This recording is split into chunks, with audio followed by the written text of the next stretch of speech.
deep sense of aliveness and peace. The purring of the cat.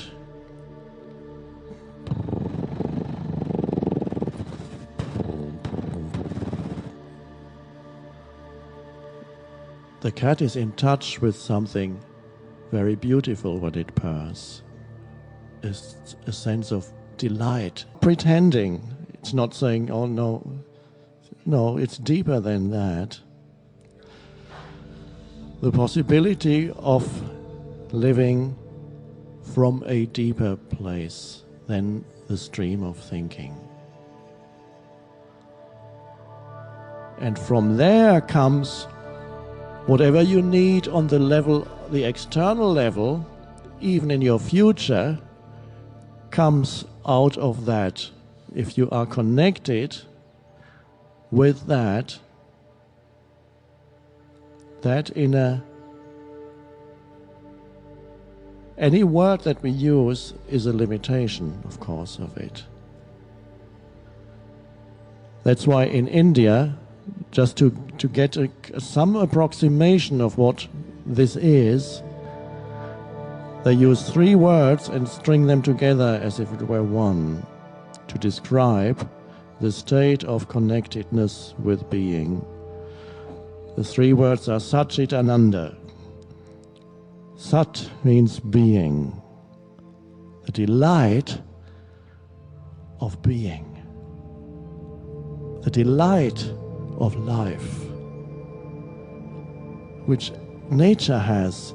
But when we look at nature, we always see the struggle for survival. Yes, that also exists on the level of form, but there's also the delight in life that everything in nature, every animal and every plant still has. And I have observed birds, other animals, and I see how they delight in doing. They're not continuously fighting or looking for food. Yes, they're also looking for food. There are many times when they're simply delighted. When the eagle soars from where I live, I sometimes observe eagles high overhead. Their wings stretched out, they hardly ever move. They use the air so skillfully that they don't need to make any effort. They can be for 20 minutes without ever moving their wings and just go. And they are not looking for food. I looked at them. They're not looking for anything. They're in a state of delight. Just watching. Consciousness, the one consciousness expressing itself through this form and delighting in the life of form that it observes, that it is part of. Sat, being, the delight of being alive, which is more than that. There is only one perspective on it. Chit, consciousness.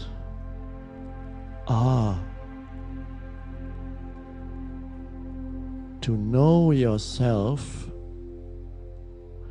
not as thought,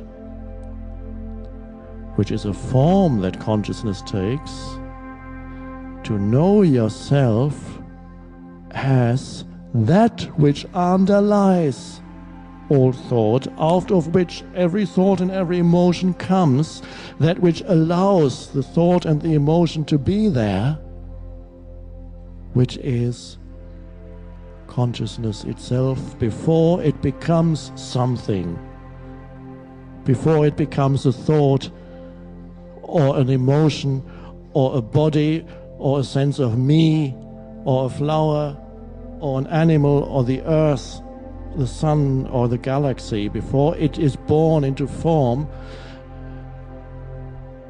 the moment prior to what scientists call the Big Bang, which is the birth of form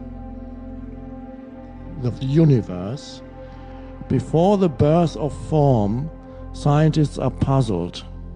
They cannot work out, okay, it all started with the Big Bang. Now, But what was there before that?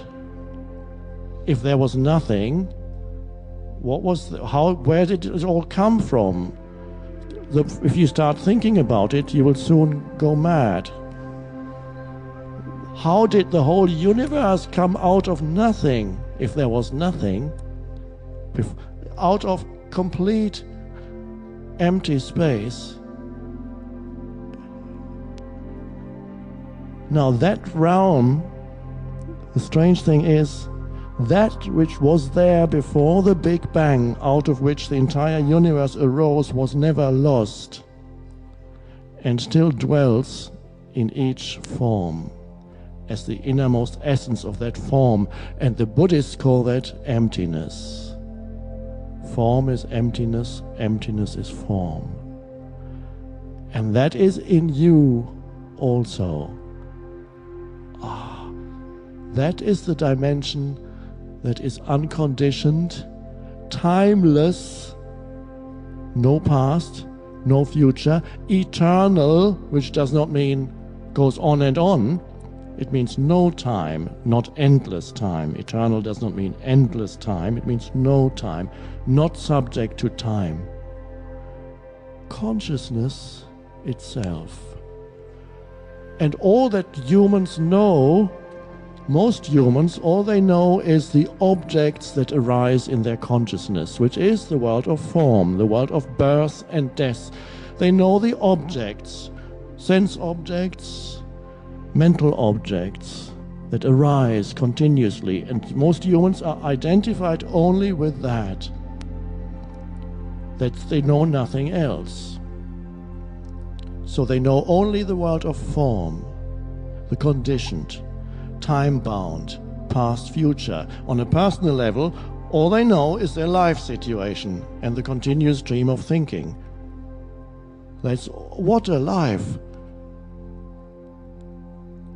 Now, if we want to use theistic language, we could say, you're totally concerned with the world and you don't know God. God not as an entity, controlling entity somewhere in space. No. But that, the unmanifested life out of which the entire world of manifestation arises. The unmanifested that contains everything in a state of oneness.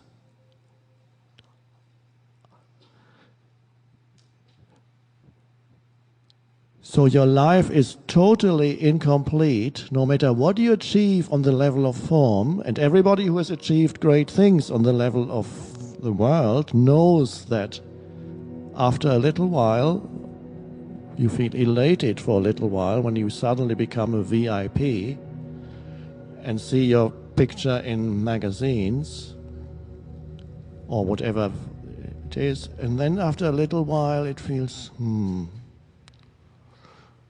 the same old things come creeping back. Not enough. Fear, I might lose it. What do they think? My reputation, the stock market. What's going to happen to me? And deep down they know that all their achievements are going to leave them unless they leave them first. It's either the question of I leave the stock market, which means I die before it all collapses, or it collapses while I'm still alive. In either case, it's all going to leave. Oh my God.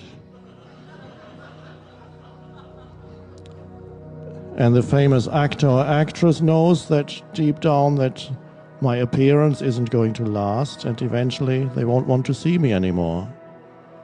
Oh. So whatever you achieve on the level of form cannot satisfy for long. The not enough remains. The sense of insufficiency remains. So you forgot something. You forgot an entire half of life, one could almost say. You've got the manifested half. This is only a temporary way of putting it. Don't get attached to it. There's the manifested half, and you entirely neglected the unmanifested. You paid all your attention to the world, but nothing to God. And don't get attached to that, please. Another way of putting it, you could say, if in this room, you see all the objects in this room, the people, the ceiling, the lights, and so on, and the objects absorb your attention, this and that, oh, look at that, and that, and that, and that, and then the walls and the ceiling, and you don't realize that the essence of this room is actually not the walls and the ceiling and whatever is in the room, but the space itself. Without the space, it would be useless. There wouldn't be enough space to sit here. So when people describe the room, they would usually just describe the appearance of the ceiling, the walls, and so on, perhaps give you the measurements. Forget to mention the space completely, because they are not aware of it. That the very essence they didn't mention. This room is worthless if you just put together the objects in the room.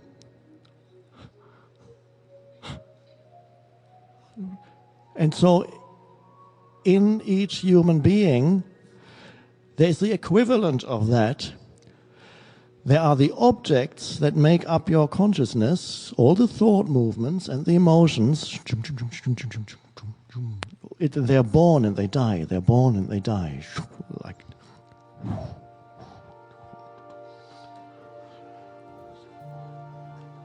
And so in most cases, that is what absorbs your attention completely. And don't realize that underneath the continuous movement of thought, there is a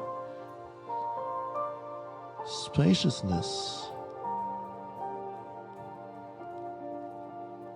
a sense of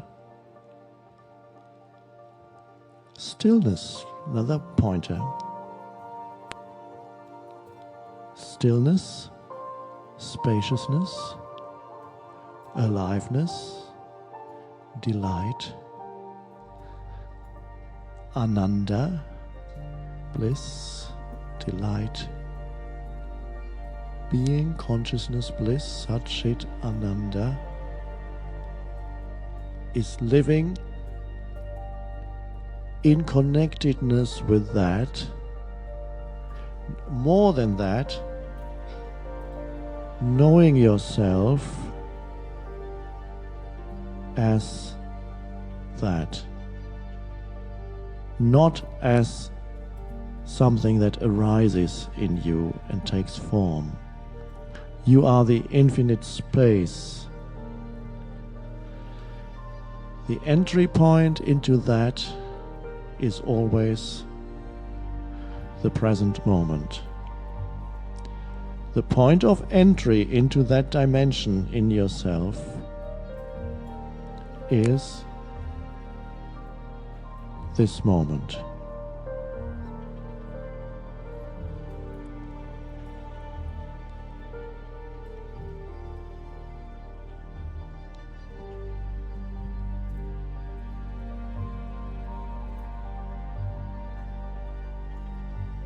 Now, to be in this moment, truly, you need to allow this moment to be.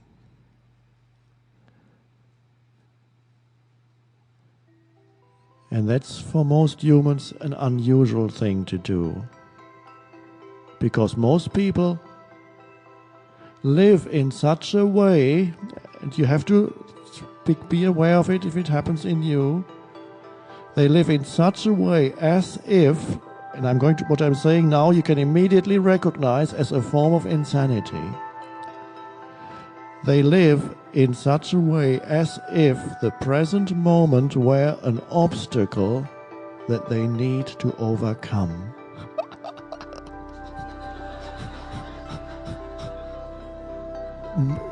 And most parts of their lives is they are trying to overcome the obstacle of this moment, which means they need to get to the next one where they believe this obstacle will have disappeared.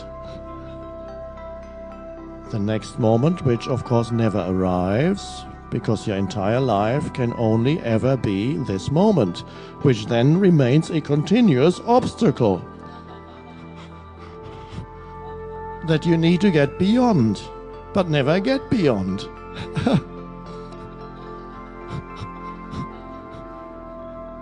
If that's not insanity, what is?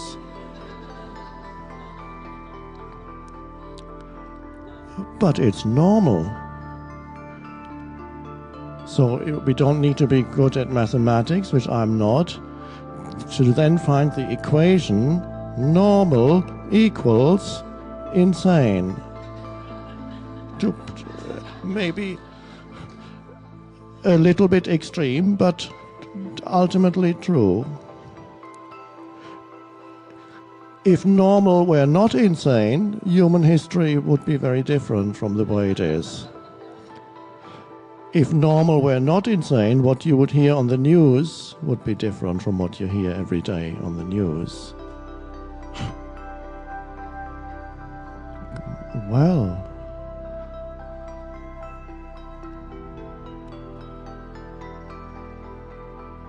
so the present moment then is not an obstacle? The present moment is not my enemy? Another way of putting it. I don't want this. This shouldn't be happening.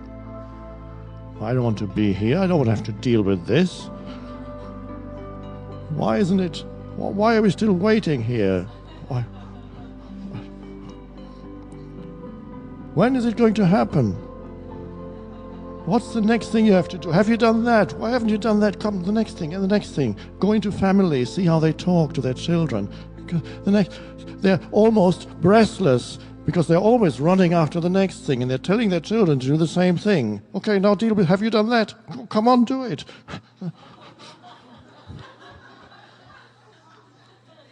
And then if they get totally exhausted, they sit in the sofa and then switch on the screen. And what they watch on the screen is the people going through that same behavior.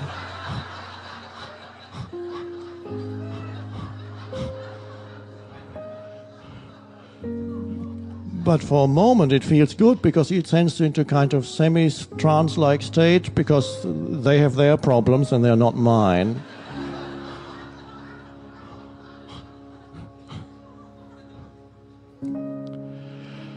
But nobody questions whether to live like that is sane or not.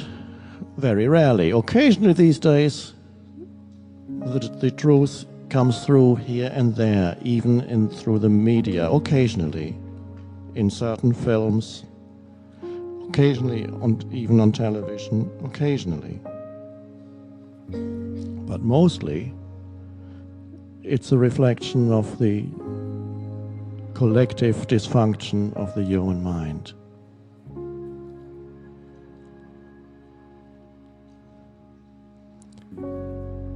So this moment, this is the theme of our retreat. Throughout the retreat, and the times when you're not here are as important as the times when you're here. And that's the only way of putting it, because no matter whether you sit here, whether you're walking from here to your room, or whether you're sitting in your room or in the dining hall, or amongst the beautiful trees, the trails, the lake, it's always now. I can guarantee and predict that no matter where you find yourself here, it will be this moment. Now, our retreat here is to find out to be attentive to be alert in order to know what your relationship is, so to speak, with the present moment. While you're here, in the moment. What is your relationship to this moment? Are you embracing it, whatever form it takes? The forms change. A new person appears in front of you. The mouth opens, speaking happens. Then the person goes. Then steps happen. A tree is there. The beautiful colors. And the next thing comes. What is your relationship to this moment? Particularly, see if you can detect any way in which you avoid this moment, where you are ahead of the moment to some future moment. That could be when you're walking between here and your room, that mentally you're already in your room doing what you're going to do there. And you don't see, while you walk, this beautiful moment, the incredible beauty around you. You don't see it at that moment because you're already doing in your room what you're going to do there. Or even worse, you're thinking about what you will have to do when you get home, back to your life situation, and the dilemma and the problems.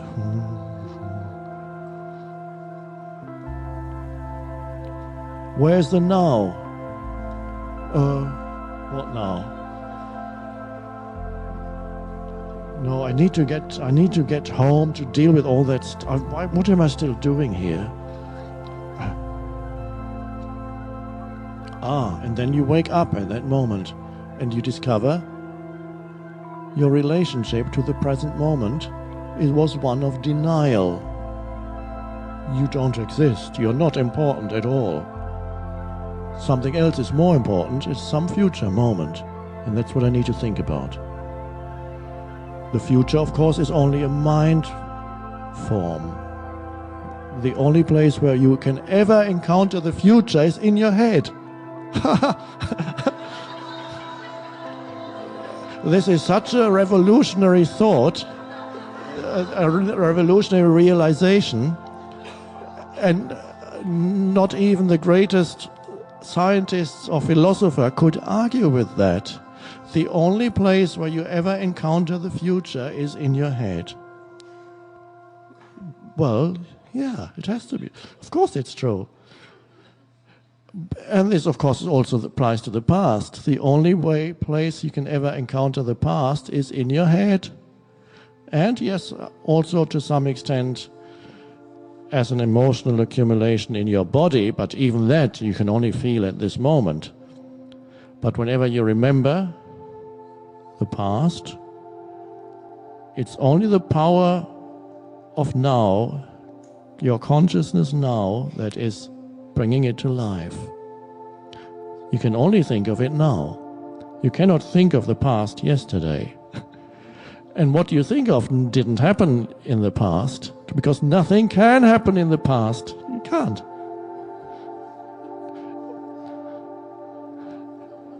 Now is the prerequisite for being, for life. There's no life apart from now. There cannot be. And now what this now is, we will go into deeper and deeper here. It's in you. There's such depth to now. And whenever we talk about now, we have to approach it through language. Through language which is based on time. Every word, every sentence. And so contradictions arise because we are using something from the world of time to describe something that is beyond time. And then even when I say we are going to go deeper into the now, it sounds a little silly. But that's an inevitable contradiction that arises. It's only because we're using words. But to truly see that there is no future apart from this moment. There is that the future that you think is so threatening or important that you need to sort out has no existence. And if you realize the primordial importance of the present moment, make that the focal point of your life when we start with this retreat, and you may find that the quality of your life improves so dramatically when you are attentive to this moment and allow it to be. The quality of your life improves so dramatically, and quality is hard to define. There's then a quality in everything around you that you perceive, that you do. Even when you speak not out of denial of the present moment, but being fully rooted in the present moment, there's a quality to what you say, because the words, which are thoughts that become words, arise from a deeper level that you are now connected with when you say yes to this moment. That's the entire spiritual practice. See if you can be in a state of yes to this moment, no matter what form this moment takes. And because this moment takes on so many different forms, people have fallen into the delusion to think that their life consists of millions of moments, and another moment, and another moment, and that past moment, future. No, there's only one moment ever, but the form it takes changes. It continuously. So what is your relationship to this moment? Do you deny it? Do you resist it? Are you in a state of inner contraction? Want to be somewhere else in place?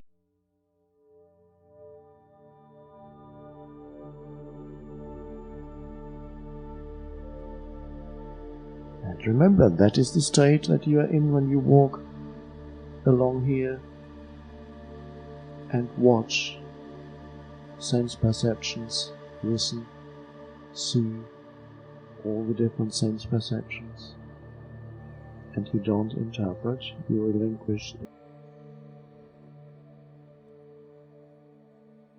Please.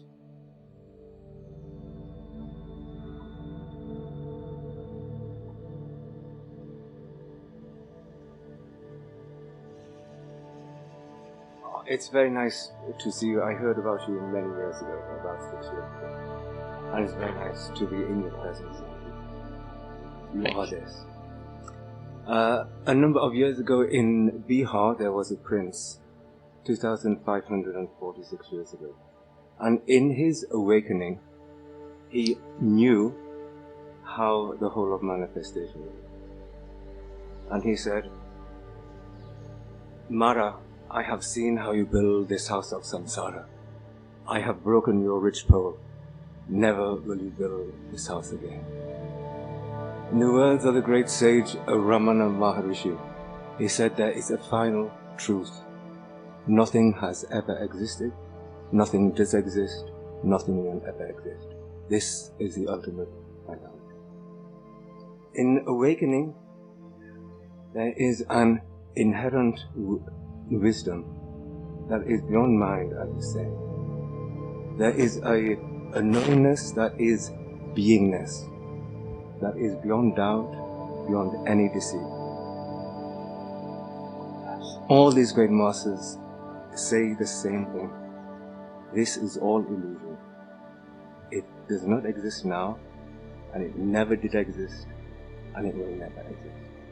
Is this your experience? Yes.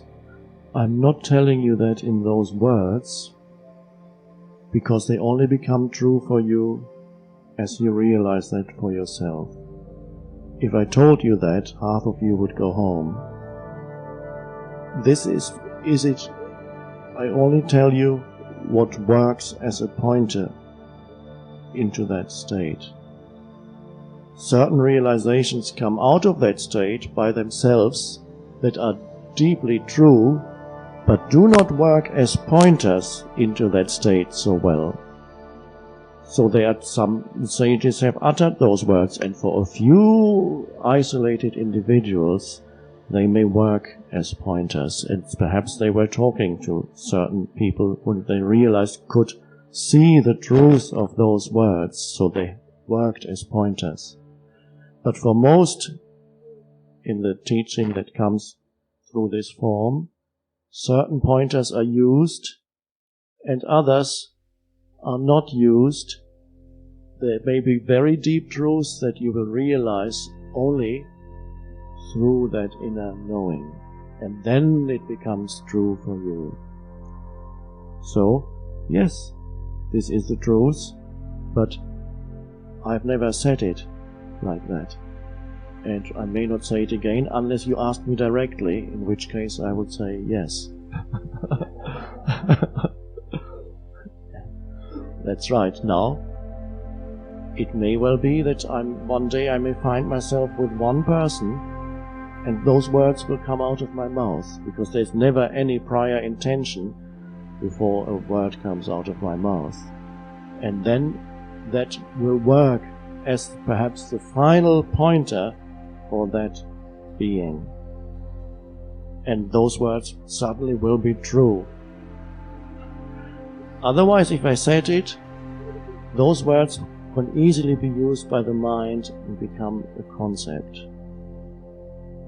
And so, this is why the Buddha also said certain things and refrained from saying other things, because he realized how easily words are grasped by the mind and made into conceptual knowledge. So that is the beauty of teachings. They come in slightly different forms, and some statements you may find in some teachings and not in others. Buddha, as we all know, didn't speak of God wisely, because that is the greatest concept that the mind can grasp at and add to itself and create images out of and identify with. And of course it's been misunderstood, because Western intellectuals started studying Buddhism, professors at universities, and immediately, because they only saw those pointers, and they completely misunderstood and said this is an atheistic religion and it is totally nihilistic, it is life-denying, they said. So they wrote PhDs about Buddhism. You could become a professor on Buddhism without knowing anything really about Buddhism. So that's how easily the mind can misinterpret. So, this is the truth. Whether in this form it will come out of my mouth again, I don't know. How to deal with the unconscious of your own people, especially your own children.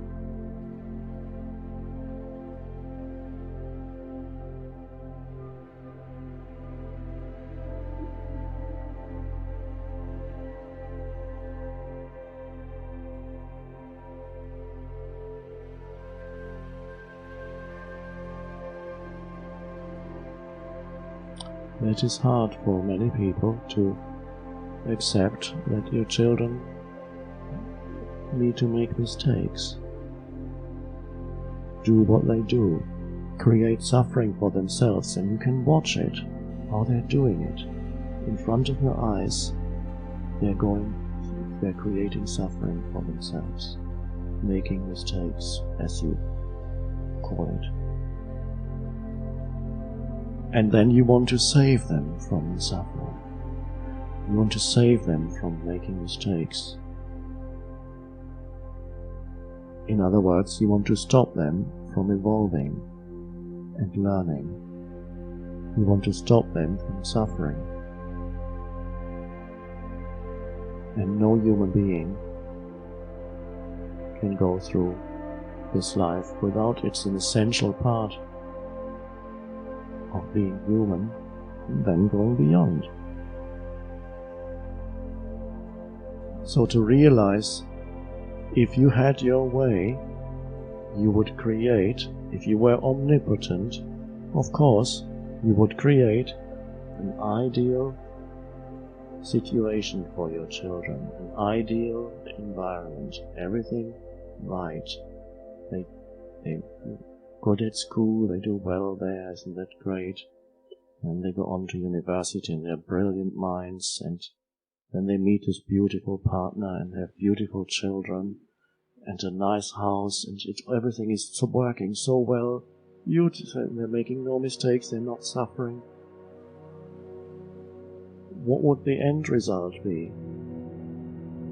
It would be a very superficial family, to say the least, that arises. They would be happy doing their shopping.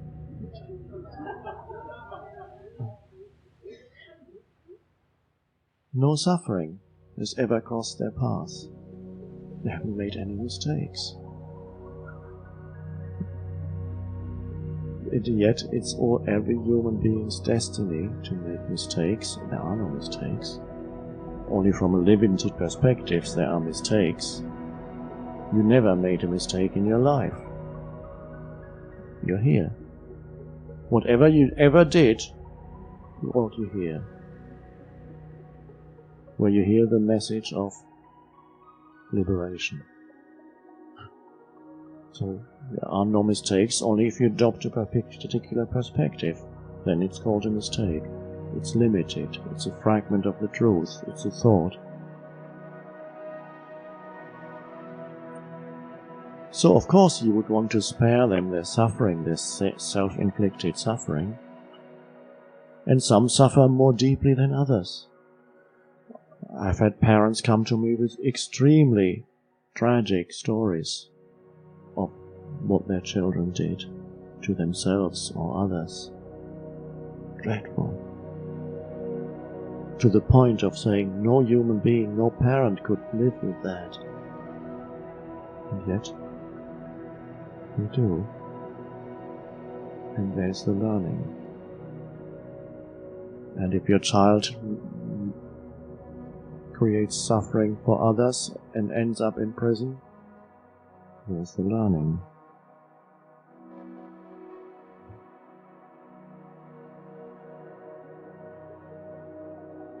So it's the acceptance of that. Allow them to make mistakes. Allow them to be unconscious. Allow them to create their own suffering. But you can be there, not being drawn into it, making it, giving more fuel to that. Allow it.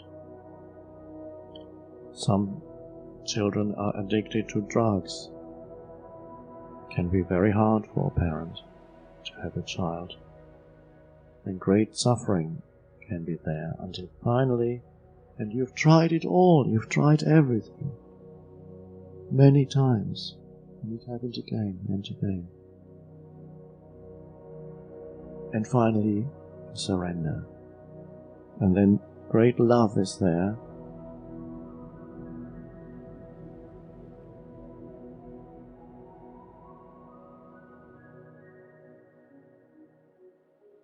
But you allow that movement of unconsciousness. You've done everything on the external level. And then finally you surrender and you allow them to be unconscious. You still help, but there's an inner allowing. So if people close to you are creating great suffering for themselves, are in states of great resistance, inner resistance, it may be that they cannot surrender. Even the word surrender or acceptance, when you say that, they say, what? Are you mad? You're insane. Acceptance. They don't hear. It doesn't go in.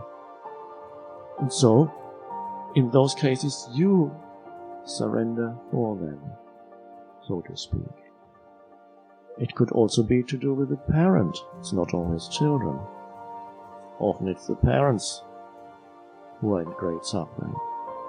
And so, what do? Your mother, your father, you surrender for them.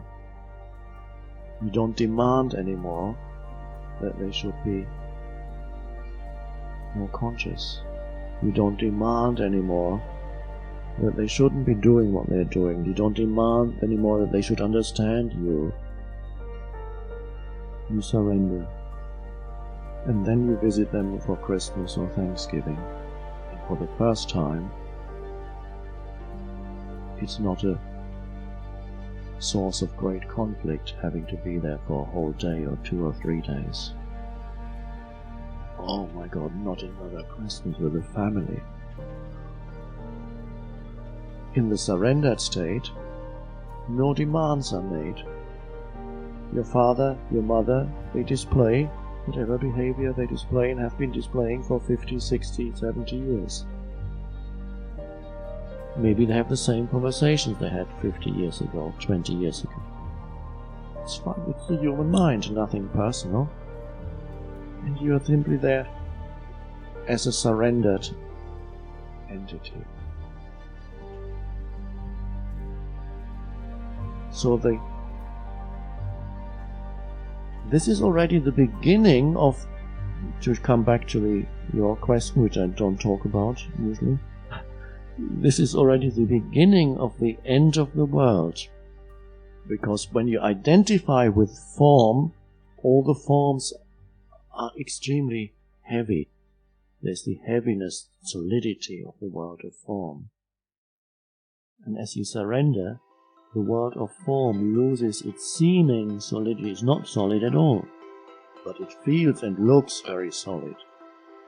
And it loses, and that, I'm telling you that because that is already something that you can know for yourself, how all the structures lose their heaviness, including the human beings. So the forms become less substantial. And that includes the form of my father, my mother, my child, which before was heavy in its egoic density, very much there. And then in surrender, something happens. It's lighter. That's the beginning of the end of illusion. That's as far as I'll go.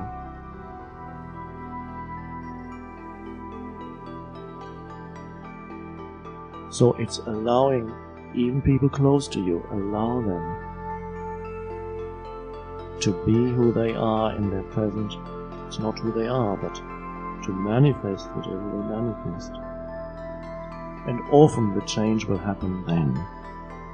Suddenly. How did that happen? I didn't demand anymore that he or she should understand me, and suddenly at Christmas dinner he asks me, "So tell me a little bit about these strange retreats that you go to."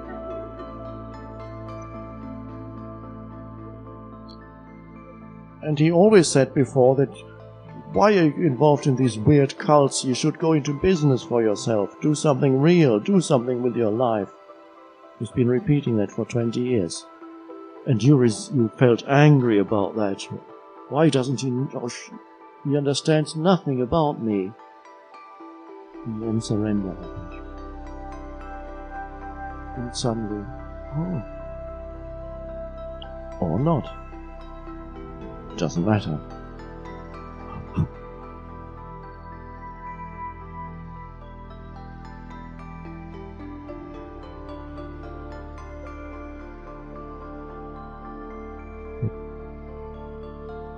I have given up many addictions in my life, and the last addiction, it seems, is the addiction to food. Last night, I sat with the craving I felt, the energy in my body, without attaching a story to it. What happened was I experienced an incredible amount of fear as I glimpsed the power of being free. Please talk more about this.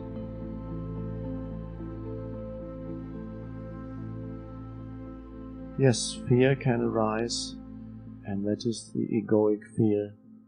It fears its own death. And it's not real. And what do you do with fear?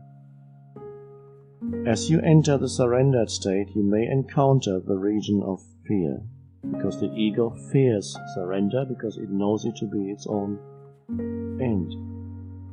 So as you surrender to a certain condition, inner or outer, and then suddenly there's a pulling back. Don't go there, don't go there. And then you need to surrender again. And then you don't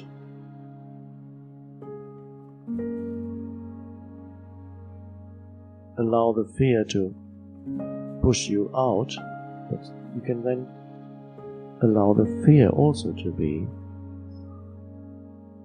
and it won't kill you. And so that also, so then you've dropped into that.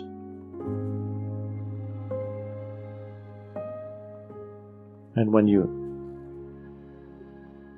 accept it completely, the very fear turns into aliveness.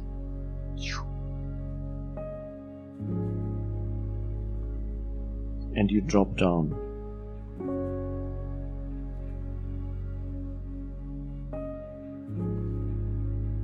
So whatever arises,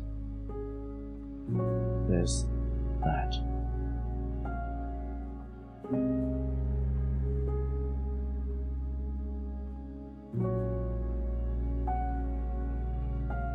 There are many addictions, yes.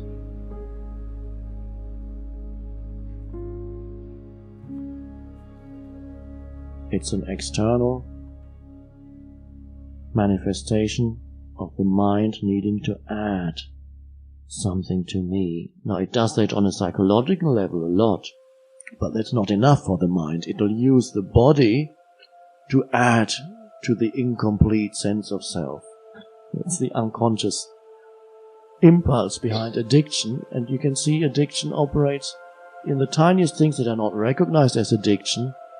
You can't stop eating the potato chips. And if you watch the movement, they don't do much. And it goes...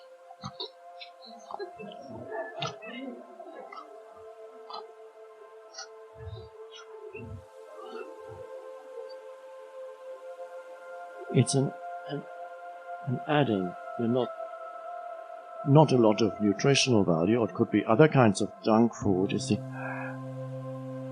smoking.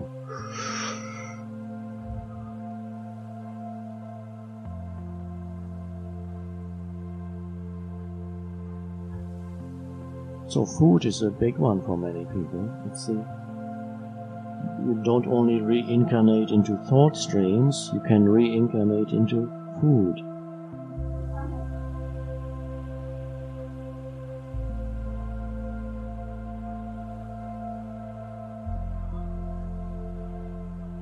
And for a moment it seems to work. You feel a little bit more complete after eating a box of chocolates.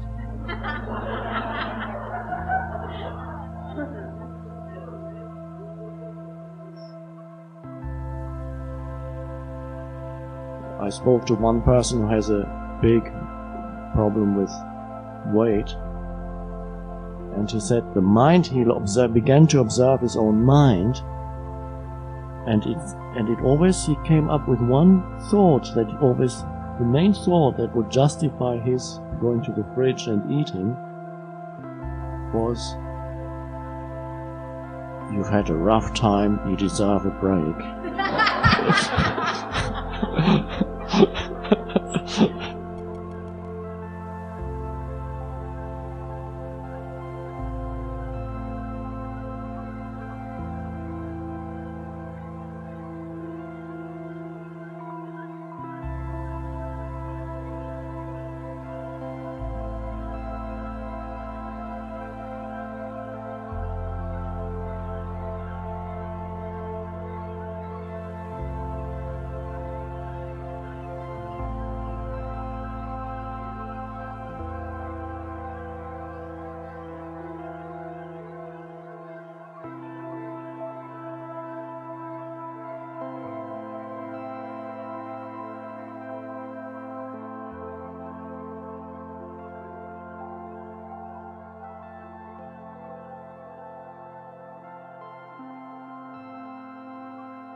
as you go about your activities.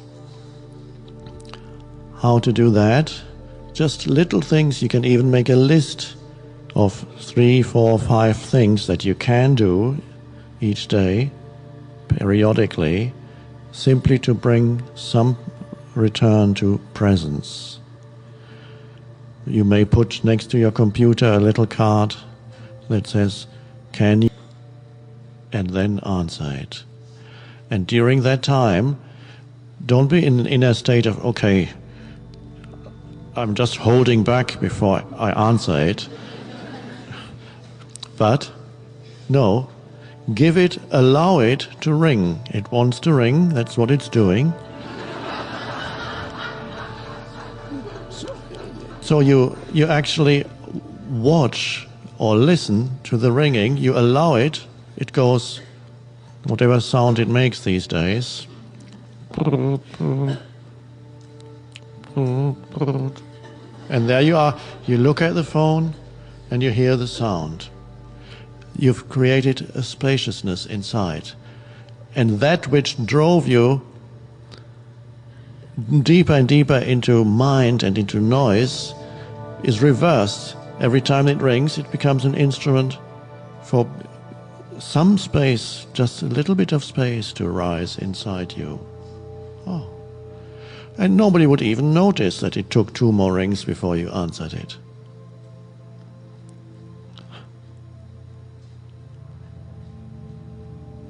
If there are steps, you can walk up and down the steps consciously, instead of making each step a means to an end. In other words, you're already where you want to be mentally. You're being pulled by the next moment to the next thing.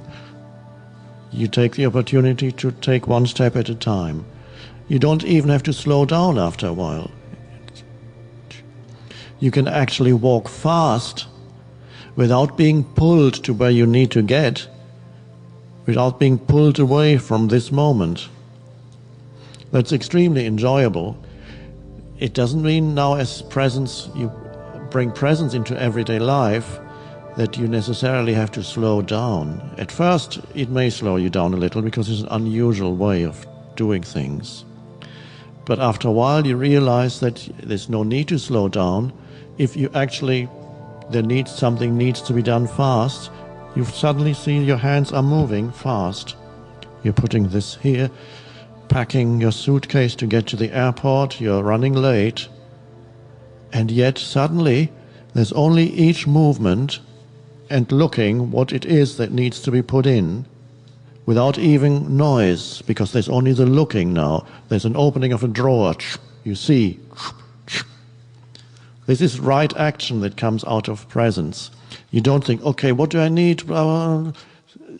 You can actually look and it happens. And then you walk fast and you enjoy the energy of that. And then you shut it and then you run down the stairs, still without being pulled.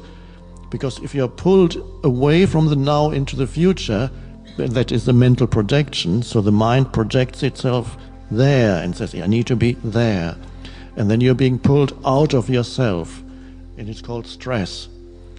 And so but they also speak of stress in metal, which stress means there's one pull this way and one pull that way, and eventually it breaks if there's too much stress in metal. So humans live in continuous stress in this mad world, and stress is a form of fear. I need to be there. So you bring in first into little things presence. There's the phone.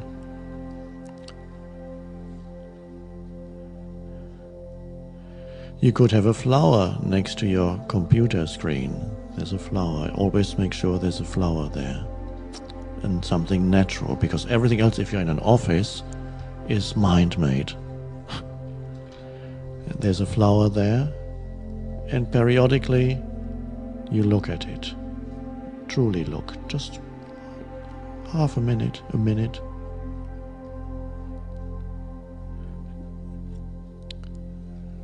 The mind will tell you that you cannot spare 30 seconds to look at the flower. You just don't have the time. This cannot be true. Everybody has 30 seconds occasionally.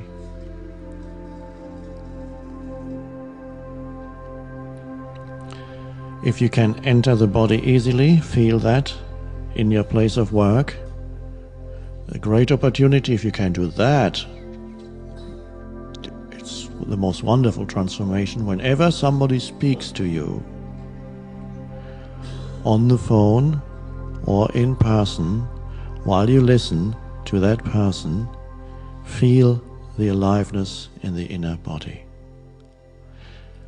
And now, what is speaking to you is the human mind. It will try to get you entangled in what it's saying. But here now you are rooted here. You listen from there. And can you function in that way? Yes. Can you still reply intelligently?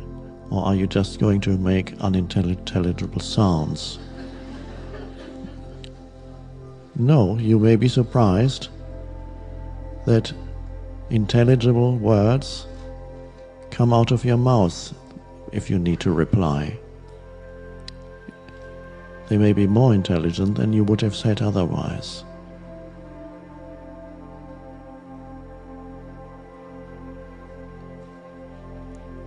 Anytime there's a meeting, dreadful things, meetings, committee meetings, conference tables, everybody has their agenda, everybody has their power positions, everybody's fighting everybody else, or two temporarily get together to fight those other two, and all that madness. Around the table, if there's only one human being who is in the body, is often enough to change the entire energy field of the meeting. Even if it isn't, even if it doesn't do that, it gives you a degree of peace while you sit there. You will probably speak less, but when you speak, it is more likely that people will listen, because at last somebody is saying something new and meaningful. It does not come from ego. So in that sense, this healing is taking place through you, through not the personal you, but through this form. Healing is happening. So you're not doing it just for yourself, because if one person becomes transformed in that way and brings in a different vibrational energy field, then things will change around them, if they are capable of change. Some structures are so heavy, old mind-made human structures, certain organizations. Some may be too heavy, they will just have to crumble eventually, and they will, sooner or later, probably sooner. Many other structures are still capable of change because there are humans in there. They're basically all mind structures.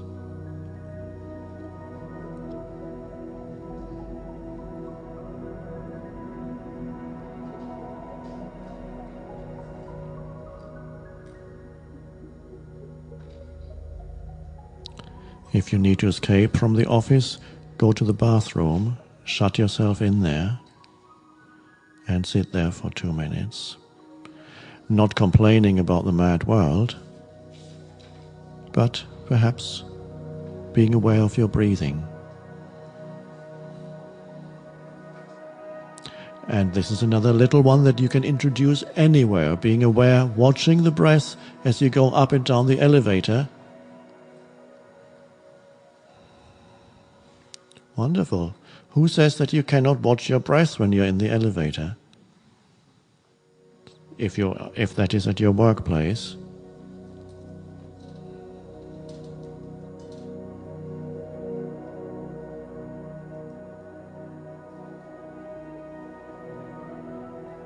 And you will yourself will come up with little things on how to introduce spaces into that which seems to make it impossible to have space, those surroundings. And yet it's not impossible.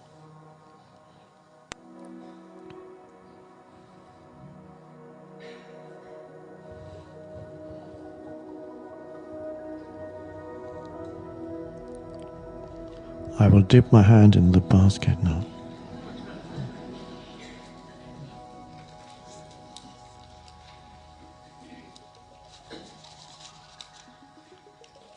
Take a few.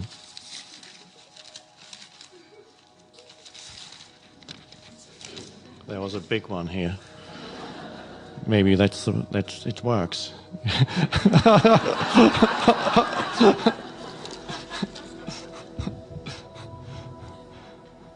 Another big one got blown away by the wind. Sometimes it doesn't.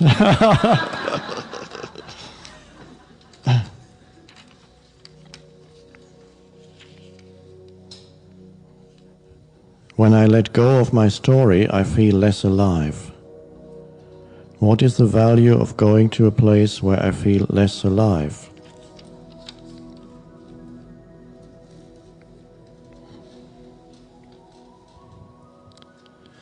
It is true. Better than to be dead is to have a dramatic story. Better than not feel any aliveness is to have some drama, something interesting going on in your life. And so you see, often in relationships, the partners feel if they are not going through their periodic drama, they don't have a relationship anymore. It feels the aliveness is going out of it. But the story is a secondary kind of aliveness. The drama that people get involved in, yes, it's a way of feeling some life in the absence of feeling something much deeper and more genuine. But you have to step out of the story temporarily to find that. And a good starting place is going into the body, not just for a minute, but make it into a daily practice for a while, and go deeply within and sense the enormous amount of vibrant life that is already there in the body. Bring attention to your sense perceptions and notice the enormous power of your conscious attention.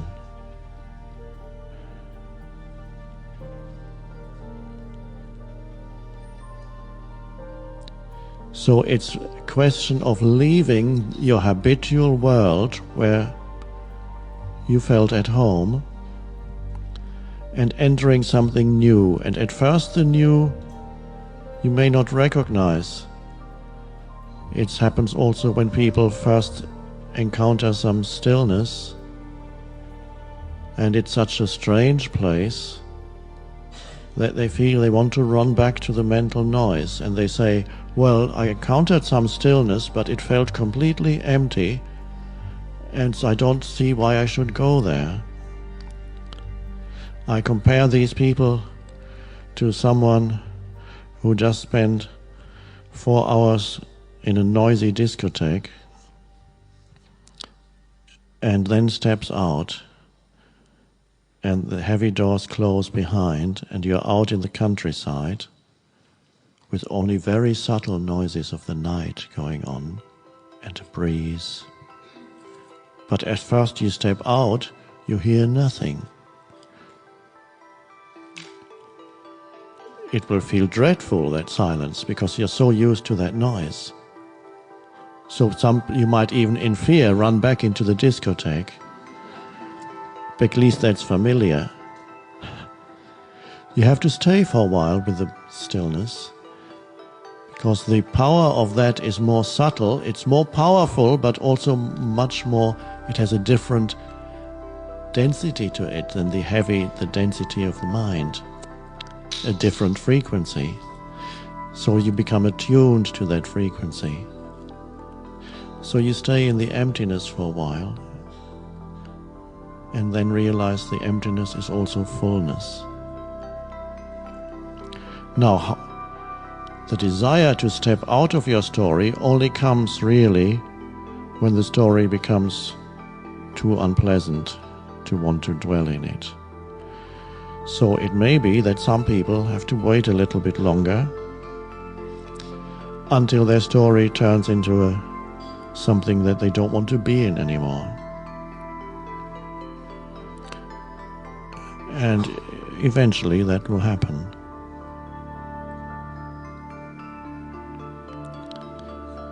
There is greater aliveness, true aliveness, outside of the story.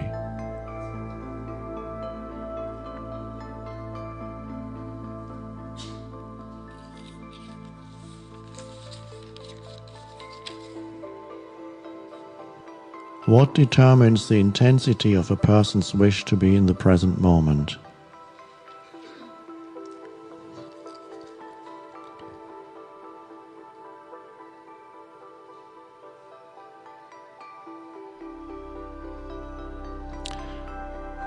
What one could perceive as the wish to be in the present moment is the arising of presence in you. In that sense, there's nothing you can do about it. When the wish appears, presence is already arising. It's not separate from it. But can you make it arise? No. So what determines whether or not presence is arising in you? We could say grace, evolution, how much you've suffered. Maybe they're all the same. But in any case, it is not something that you can want to happen, and you wouldn't. You wouldn't even want to be present if presence were not arising. You wouldn't even ask the question how to be more present. So it is arising. The wish to be present is the arising of presence. It's ultimately not personal. And yet, from a personal perspective, where language comes from and where we have to speak from a lot of the time, we can say that you can help the arising of presence, being receptive to it. But it's all really something that the universe is doing through you.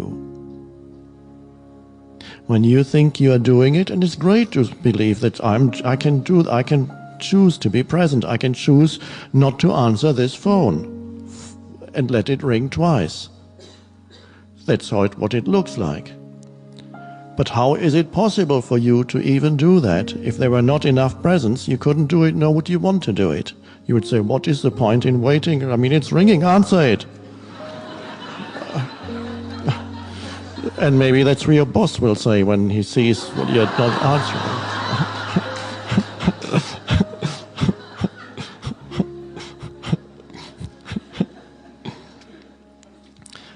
Ultimately, it's not you, because you are not separate from the totality of the universe.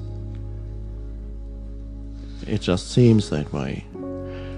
But it's good to feel that you can choose. Ultimately, the universe is choosing to be present through you.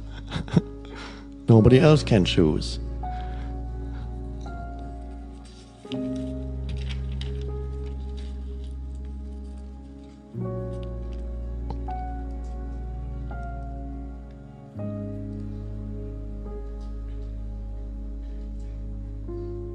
Well, there's an interesting question. Maybe it's connected with this. You've given us many portals to the stillness within, but I find that in day-to-day life my mind is in 100% control and does not want to be free of itself. How do we become aware when we don't want to?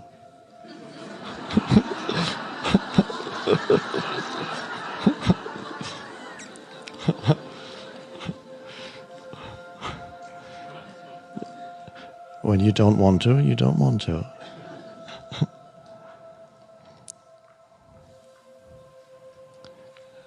But there is something hidden in the question, which to me signifies that something in you does want to.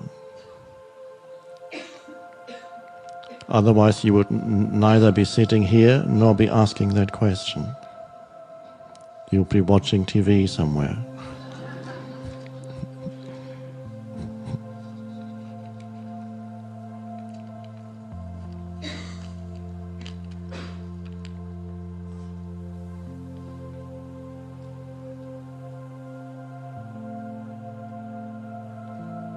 I get discouraged when I think, well, Eckhart didn't awaken through the practice of presence.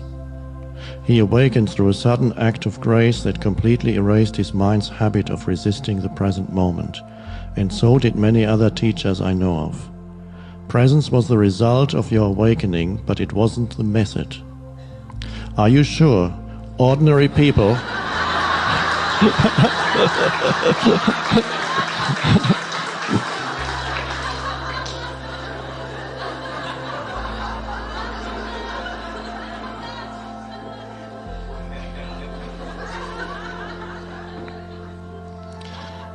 Are you sure ordinary people can dissolve their ego through the practice of presence when that's not how you did it? I worry that I'm trying to break down the boulder of my ego with a pocket knife when what I really need is a stick of dynamite.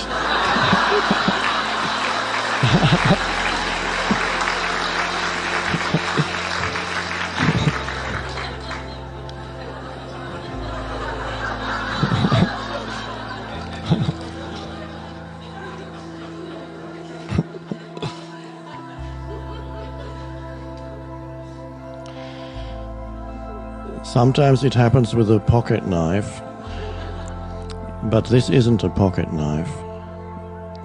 This here is a sword. Now it may well be that even the sword is not enough, and it may be that you need a stick of dynamite in the form of some disaster. And if you need it, you'll get it. If you truly need it, life will provide.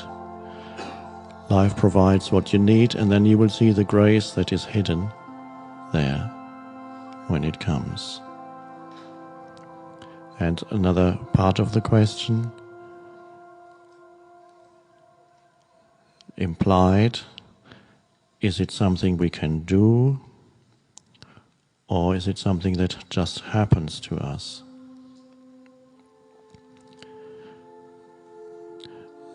The doing and the happening are really one. When you think you're doing, it's also happening to you. But it's good to feel that you're doing it. That's meant to be part of the happening. The mind can't figure that out. Because the mind says it's either this or that. The mind likes to separate. That's how the mind works. It cuts it into two. It's this or that. How can it be both? But it is.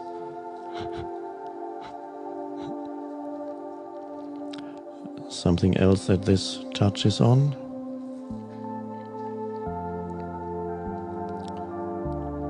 A sudden liberation from being possessed by the mind, or a gradual becoming free through perhaps some applied spiritual practice.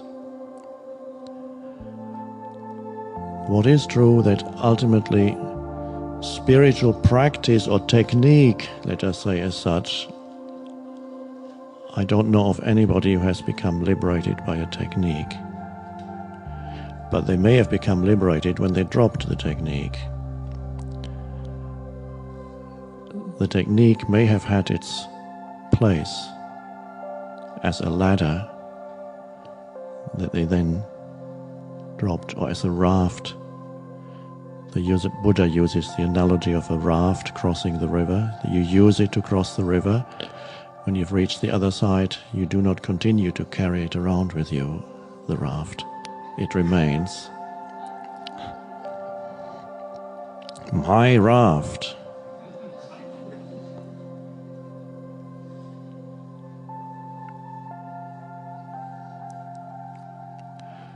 Not all teachers, not to all of them did it come all at once. Many, yes. For example, many of you know the teachings of Nisargadatta, who wrote one of the greatest spiritual books. Well, he didn't write it, he spoke it. I am that. And he had a stall in Bombay selling handmade cigarettes. One would have thought, this is not very good karma, you're making other people ill. And he smoked quite heavily, apparently. And he just visited a guru, a teacher, who said, well, just remember that you are consciousness.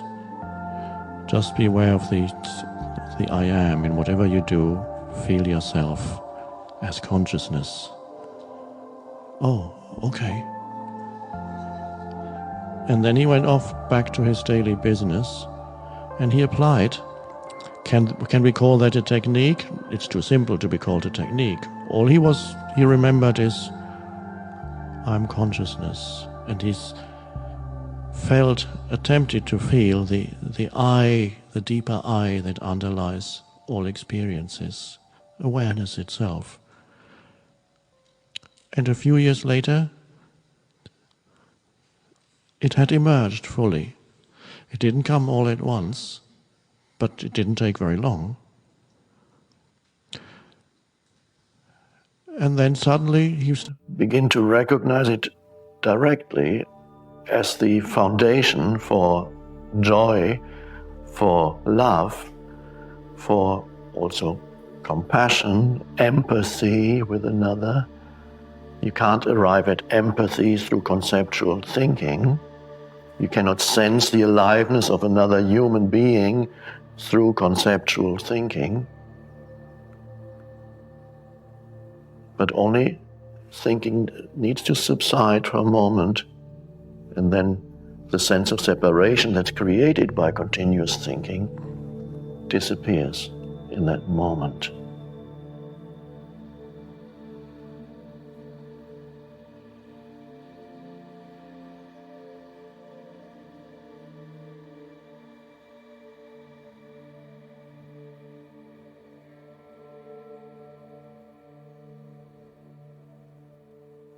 So I'm inviting you to enter the stillness.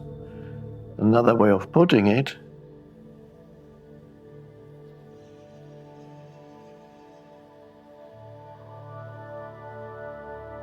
I'm inviting you to stop thinking without falling asleep. That's one way, but that's not the way here.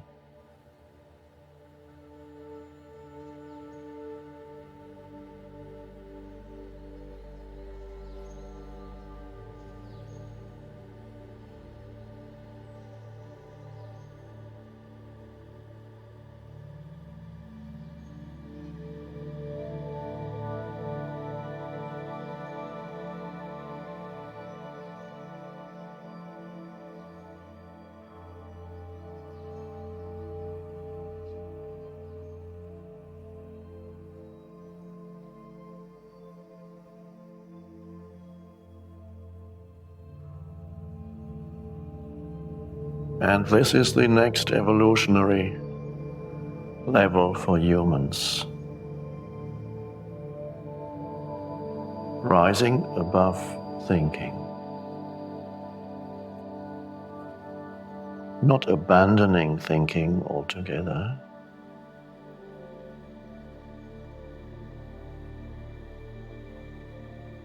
transcending thinking, can still operate much more powerfully, by the way.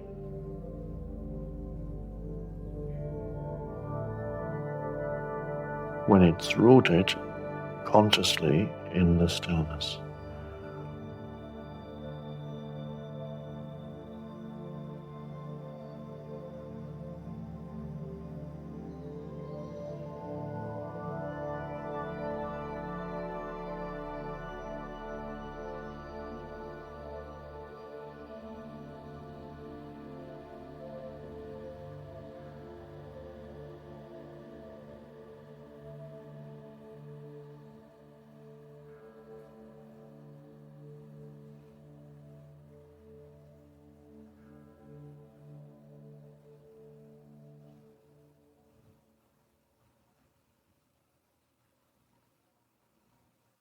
Now, if you're still thinking,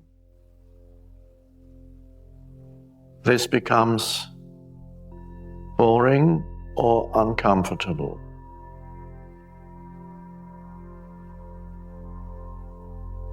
If it's not boring or uncomfortable, then you are in that state of freedom from thought.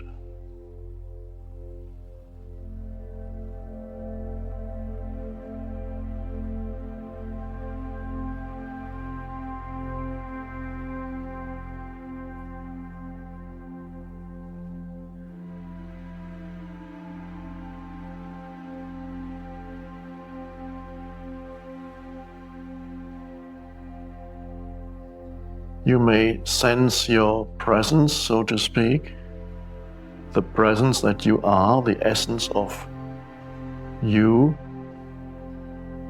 Sense it as a whole body realization. Just a sense of presence throughout the body as you sit here.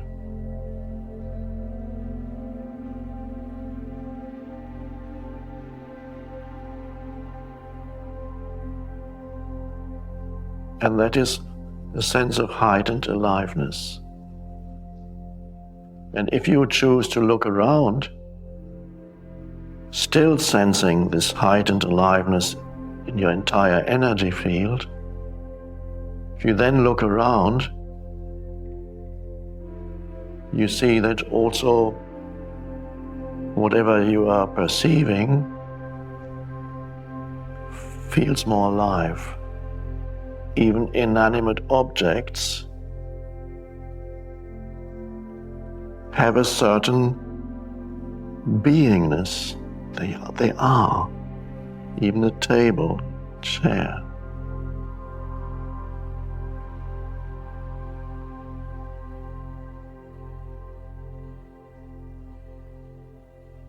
Even there is some life. They are called inanimate, which means, I suppose, lifeless.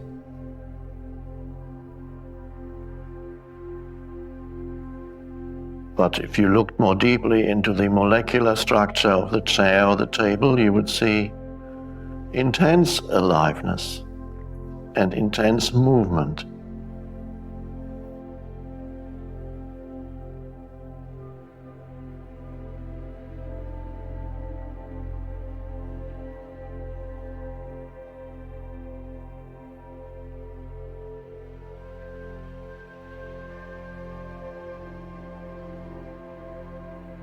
So at this very moment,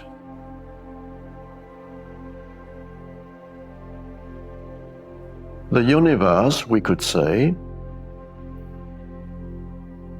appearing as you,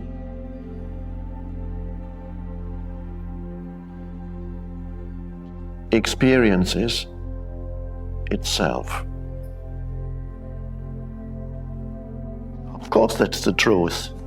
You're not separate from the universe. It's an amazing thing. The universe appearing briefly as what we call a person, a cell within the totality, experiencing itself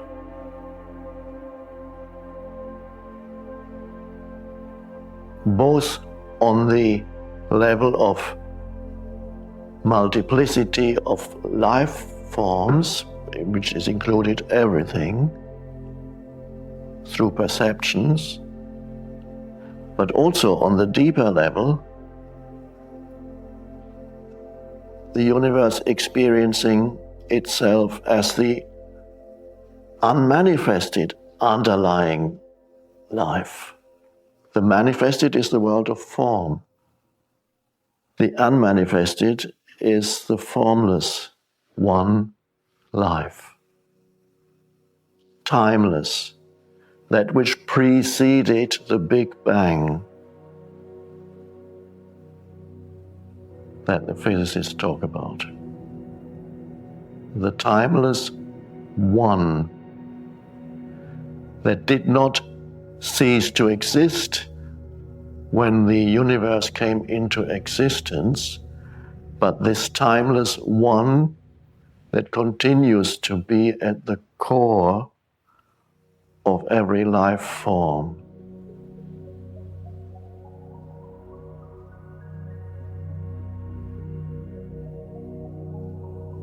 That which gave birth to the universe did not cease to exist by giving birth to the universe.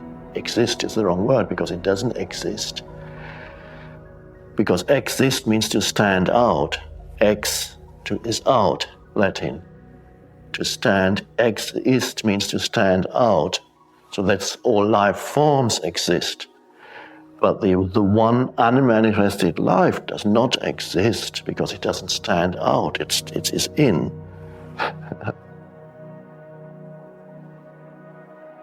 It is, you could say.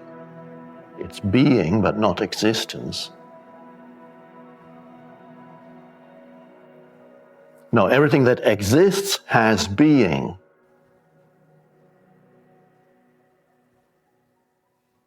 Being is at the core of each thing, the unmanifested, timeless one life.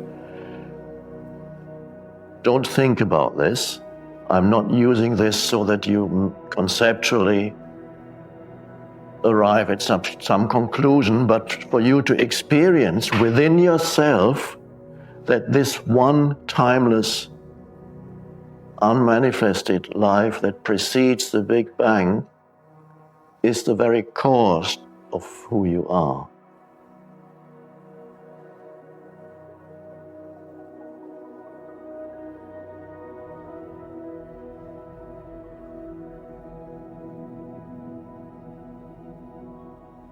And it's absolutely still, and it's absolutely alive, and it's absolutely empty and absolutely full.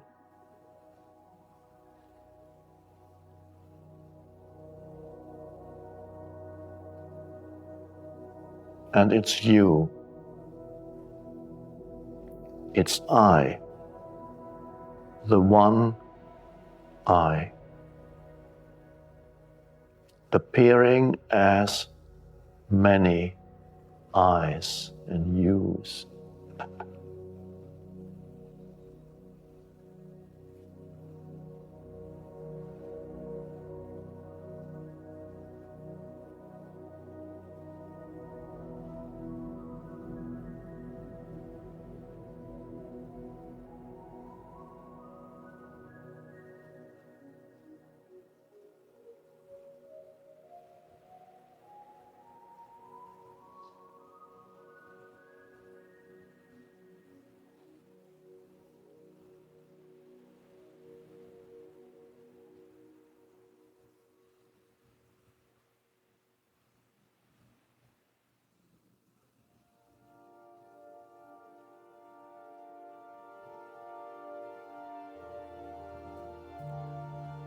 No, you can only really become comfortable with the continuous flux of life forms that come and go and are born and die, are born and die. You can only really become comfortable with that when you are aware of the core of yourself as the timeless stillness. Otherwise, the continuous birth and death around you is upsetting. The continuous gain and loss and birth and death and the continuous coming and going and change, there's no foothold.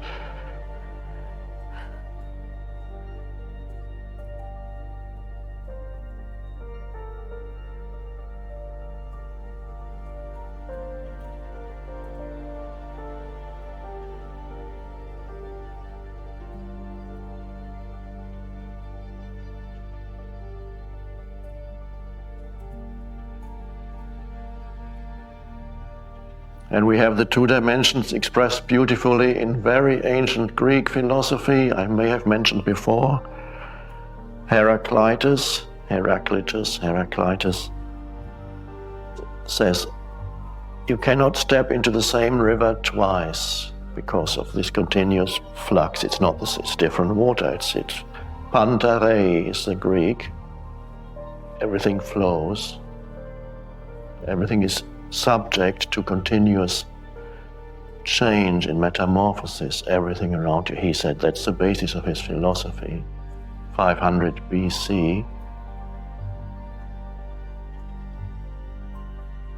And then came another philosopher, Parmenides, I believe, who said, nothing ever changes, it's all an illusion.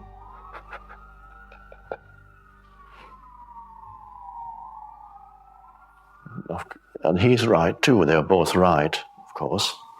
Heraclitus talks about the manifested world, and Parmenides talks about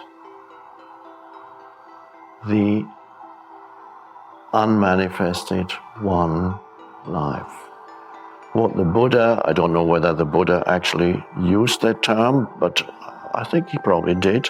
Or whether it comes as a later, it's sometimes hard to tell in Buddhism scriptures whether they go as far back as the actual Buddha teaching. The unborn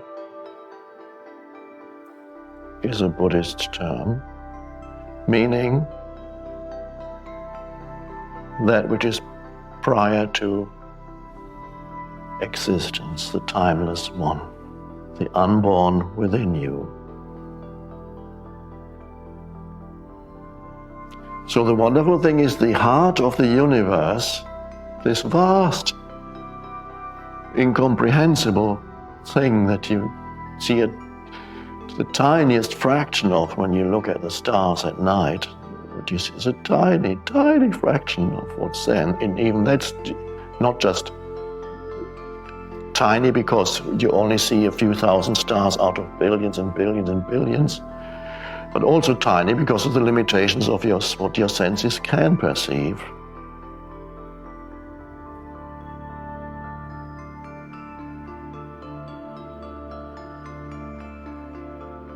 The heart of it all, the core of it all, although on the outer level you seem pretty insignificant, and me, we look pretty insignificant when we see the vastness of the universe. But there is something within you that transcends the world of form.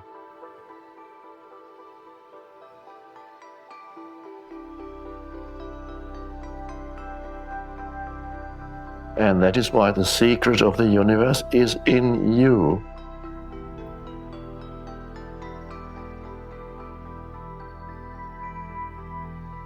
And obviously you can't comprehend it conceptually, but there's a realization there.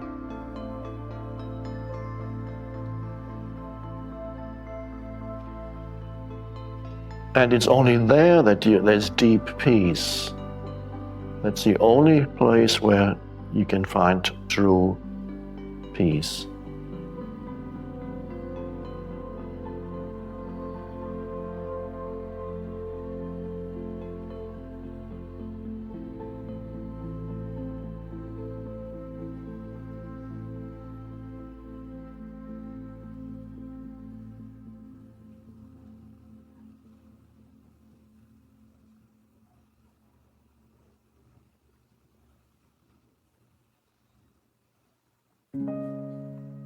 The realization easily becomes obscured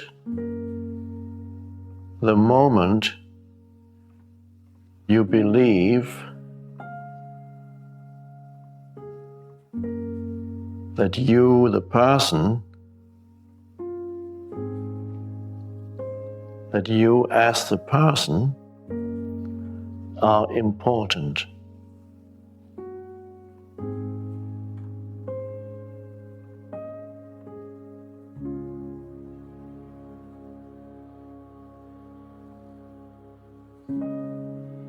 You are important, more than important, but not as the person. The person is a temporary appearance in form.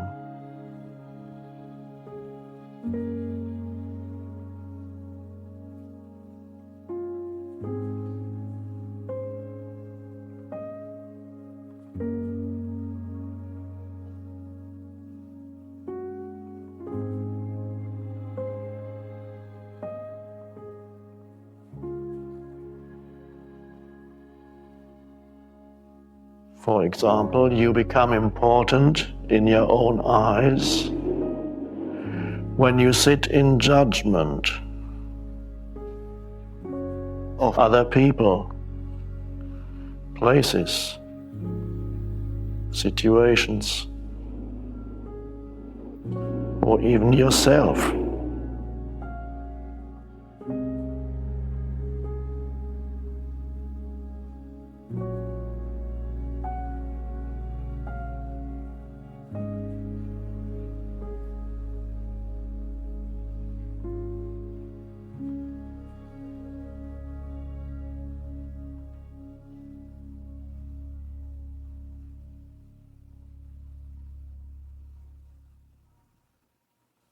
So to find the place of power within you, it's almost paradoxical. All deep truths, when they're expressed in words, are paradoxical. If it's not paradoxical, be careful, it's not the truth. But of course the mind prefers it not to be paradoxical. To find the power within you,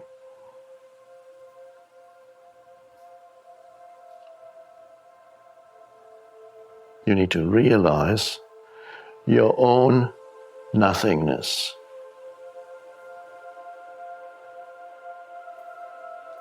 And only if you realize that you are nothing, then there's the power. And since it's a paradox, I'm not going to explain that further. But I'll say it again.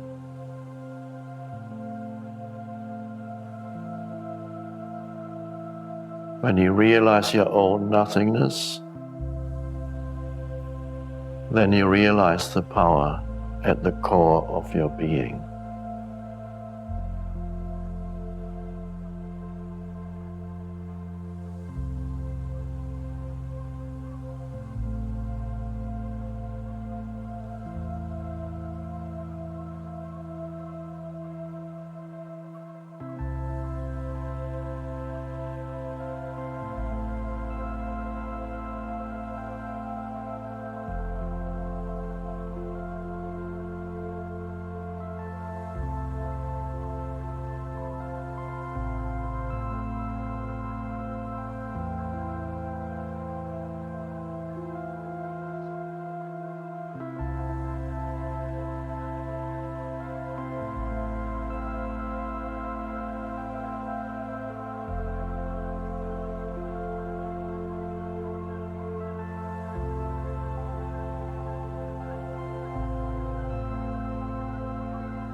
And of course, that's the egoless state, the realization of one's own nothingness. That's the end of the ego, which does not mean that you go around declaring your own nothingness, because then you're somebody again who has attained nothingness.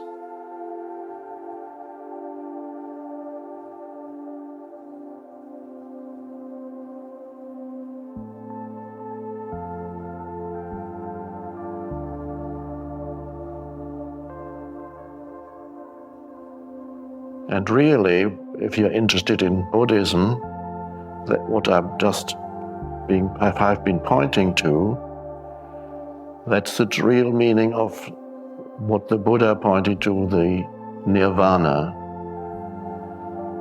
That is the nothingness, which is the realization of that is the aim of the Buddha's teaching.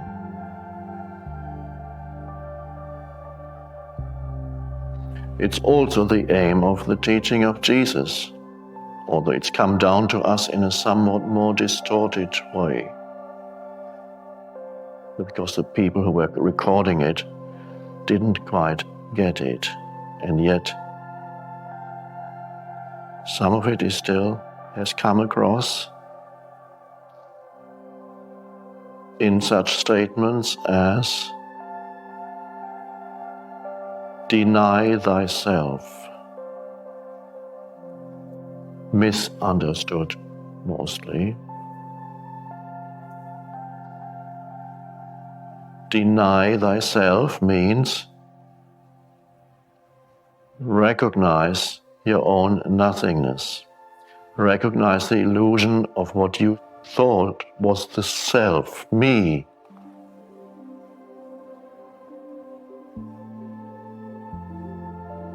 Triumphant me or miserable me, doesn't matter, me.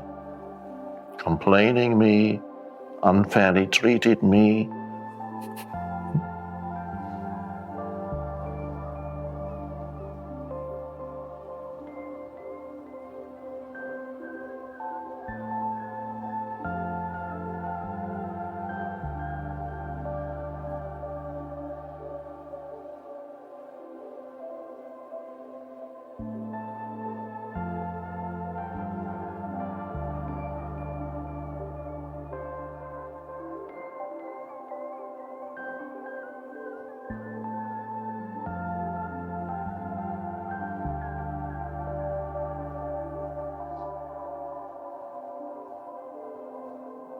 So, as we sit here in just that simple, still presence, that all enters then from there. Oh.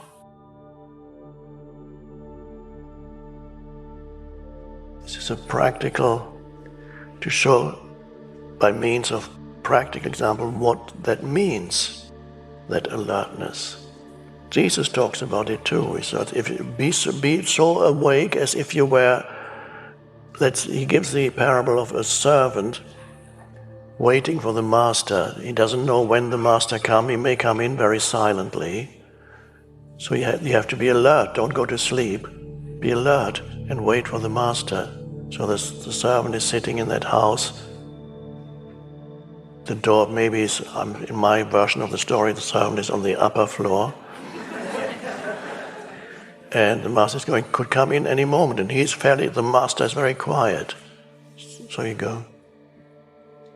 So the servant basically would be in continuous presence, otherwise he might miss the master. Again, it's an example to show what that state of consciousness is, again using the analogy with associating awareness with the auditory perception. You can associate it with other perceptions too, or with all perception, or with no perception.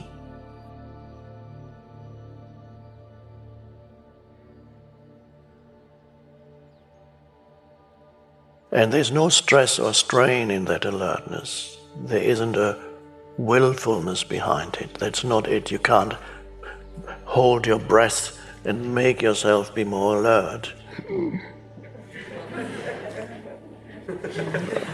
I still can't hear the mountain stream. You have to. It's a relaxed alertness.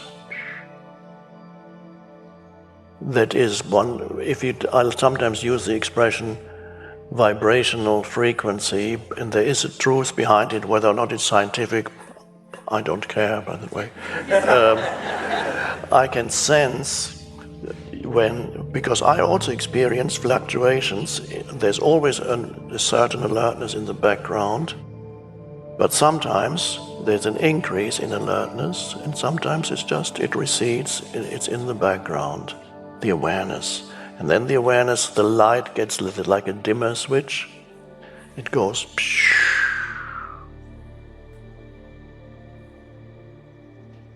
and then it goes. It's still there, according to the situation.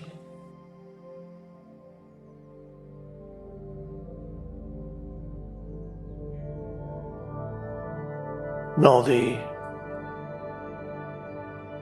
so-called enlightened state, which is a destiny of each human to reach, although many won't reach it in this lifetime, but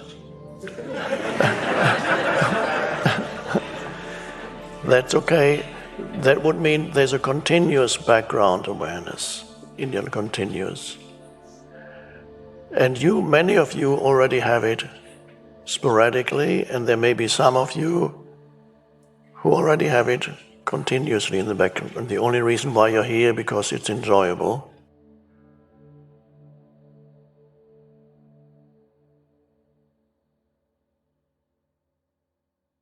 But there's no point in asking, when is it going to be continuous for me? Irrelevant question. The only true question is it there now? That's the only place where it can be, now. It's not, whether it's going to be there 10 minutes from now, who knows? Is it going to be there next week when I get home? Who knows? But when you get home, it's now. So the only relevant question is, am I aware now? And if you even remember to ask that question, which is a powerful pointer to awareness, very easily you can step from the question, which is still a thought. I call it a pointer. Certain thoughts are pointers that point beyond thought. So that says, am I aware now? It's a powerful pointer. And after that, yes, that can immediately bring you to that heightened alertness. Am I aware now? Let me just check. And that checking creates a rise in the vibrational frequency. You can feel that. And you can observe, you can learn to observe in people. It's not judgmental. It's a simple fact. You can look at a person, and to some extent you can see what degree of awareness is there. There are many humans who might never have heard of any spiritual teaching who have some awareness in their life. They don't know what it is, but it's there. I don't like to be stopped and recognized in the street all the time, but it does happen a lot. And when it happens, it's lovely. So it's a paradox. I try to wear sometimes sunglasses and a baseball cap. A funny incident, I was in a supermarket and I was wearing dark sunglasses and a baseball cap and just looking at the shelves, and a man came up to me and said, "Hi Eckhart, may I shake your hands? Do people recognize you a lot?"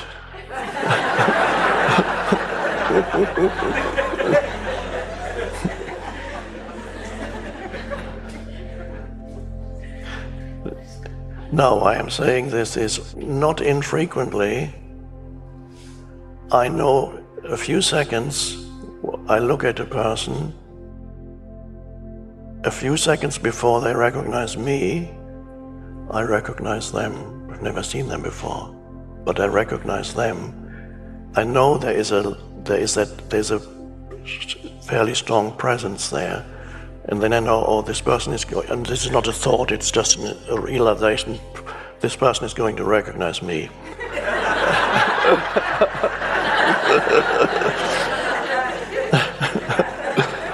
And most of the time I'm right.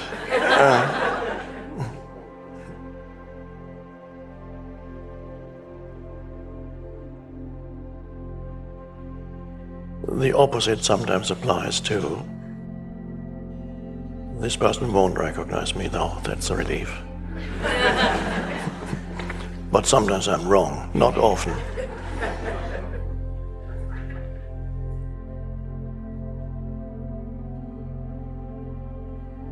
But you can observe that there are people who carry a very heavy burden of their own personality through their daily, and they are so burdened by this personality.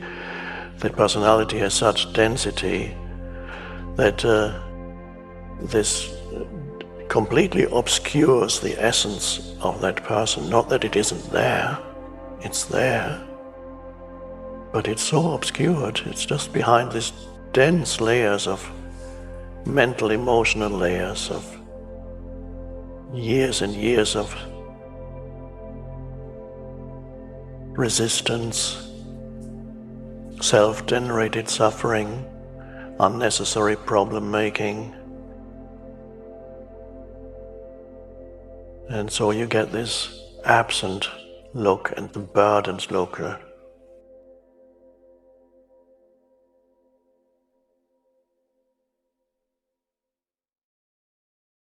And sometimes it happens that these people too can awaken.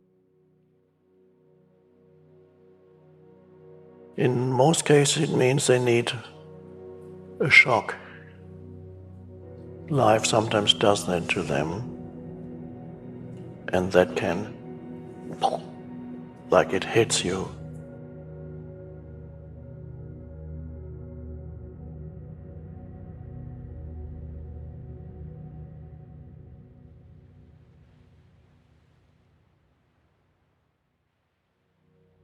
So, one way of putting it is, there's two of you. Ultimately, there's only one, of course, all is one. But I've suggested as a helpful pointer, temporarily, there's two of you. One is the one that, the character that you know. You have that a name and a physical body and a psychological body, your history, narrative of you, an identity based on your past, certain patterns that tend to predominate in your life, mental, emotional, and reactive patterns that make up the personality. That's you, the form identity, I call it. The form is both the physical form and the psychological form. The form identity. That's one you. That's the you as form identity. And for most people, that's it. That's all they know. Then there is a more essential identity, which is the formless you, that you cannot, there's nothing to know about it. It is the consciousness of you. It is the spaciousness. It is the unconditioned dimension in you. And for a fruitful and balanced life, both need to be in some kind of balance. If you only have form identity, which is a destiny, let me correct myself. Anybody who is not completely insane will have some, if limited, access to the unconditioned without knowing it. So there's still some sanity there, there's some occasional joy. Doesn't last long, but unless a person is so filled with mental clutter, mental emotional clutter. There's no space for anything left which is close to extremely dysfunctional behavior, violent behavior. But most people are not really truly aware of that dimension within themselves, which is the essence for everything else. The mastery of life is to have some balance, so that there's the formless you, and you're rooted there, very effective in the world of form as a highly developed character who can operate very effective in the world of form, and at the same time being rooted in the formless. Well, most people who are very effective in that way are like 70% in their form identity and 30% essence. That would be a person who can do a lot of good in this world.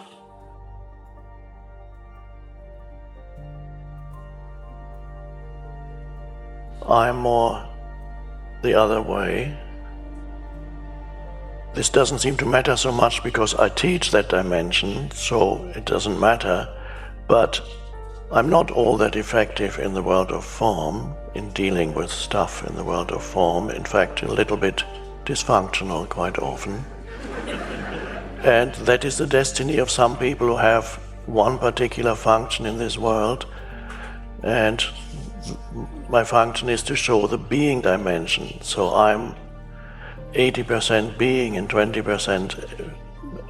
80% essence identity and 20% form, which means often things don't get done on the level of form, or I need help. So a little bit unbalanced, but I'm happy with that. It happens to be my function to show that dimension to the world. That's why I need to be unbalanced. That's my excuse by believing.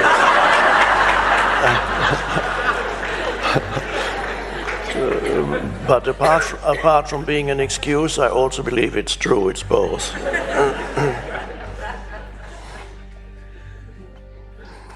Erin is sitting in the front row and smiling.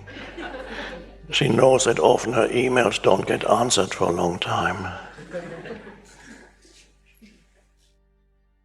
So you have to see where you are and what you resonate with. Are you more drawn to contemplative, the being essence, or the more active, or somewhere in the middle, which is a good place to be? Oprah operates very well. I'm always amazed how incredibly effective she is and how much energy she puts out into this world to create and do and do. When I'm exhausted, she's still going on. And yet she's also rooted in being.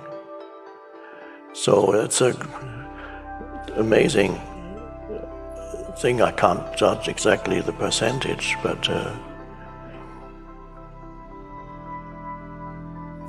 now, most humans in this world, especially if you go to big cities, go to Manhattan, go to the city of London, go to anywhere, in the big cities, they are full of people who are lost in the doing dimension, in their form identity, and it looks a little bit crazy when you see it.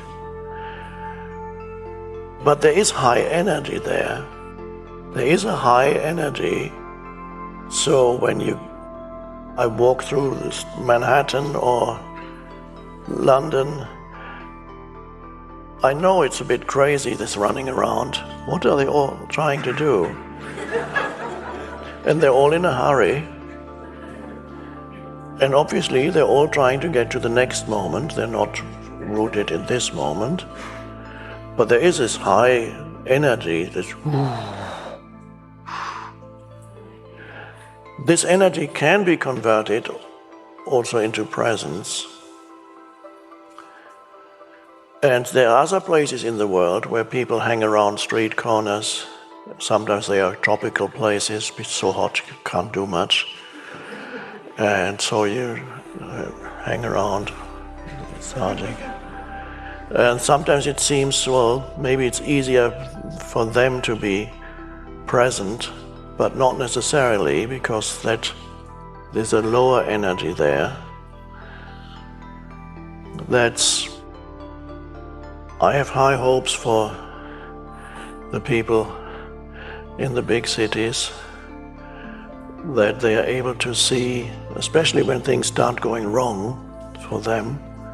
I've had several former stockbrokers and investment people who experienced a collapse, who suddenly went deeper.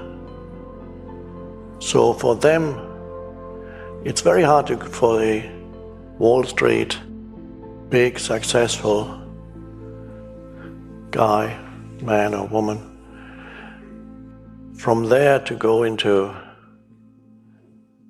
their essence identity, from this so much emphasis on form identity, is almost impossible without the intervening collapse of something that they had completely identified with. And then this high energy can suddenly manifest as presence. But something has to happen then first to demolish their form identity. And usually life looks after that anyway, sooner or later. And if they don't go into their essence identity and discover that dimension and become rooted in that dimension, then they are incredibly unhappy when there's a collapse of a highly developed form identity. For example, there was this Madoff banker who had all these scam. Many people lost all their savings through Mr. Madoff, who is now in a prison somewhere. And his sons, I think one quickly died of cancer after it all happened. The sons did not go to prison, although they were working in his company. And the other one committed suicide. Potentially, these two sons could have gone deeply into spiritual realization by losing their identity, by losing their money, losing their position in this world. It's an incredible opportunity. But unfortunately, probably nobody pointed it out to them.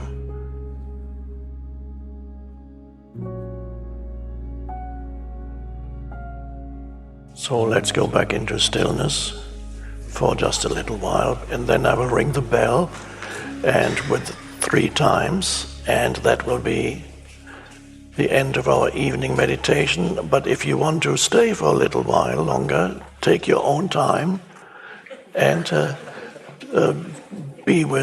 stay with it for a little bit longer if you feel like it.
Our program continues with session 3, rising above thinking in the unconditioned consciousness.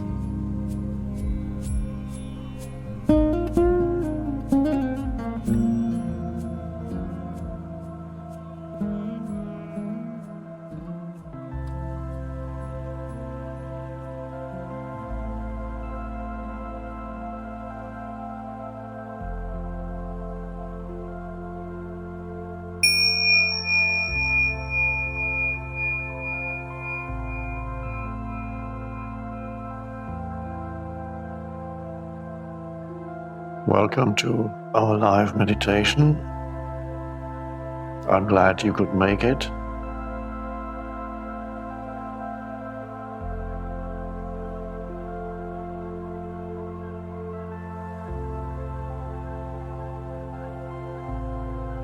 I trust you're okay with stillness.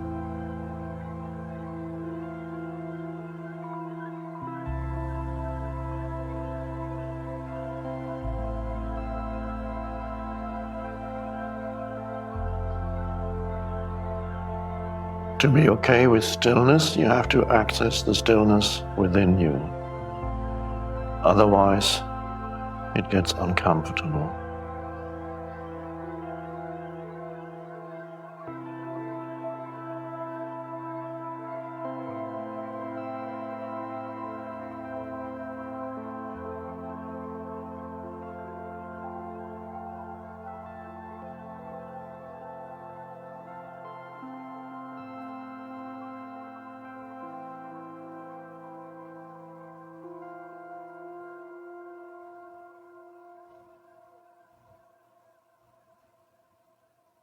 If you experience joy or moments of joy or beauty, aliveness, a sense of aliveness,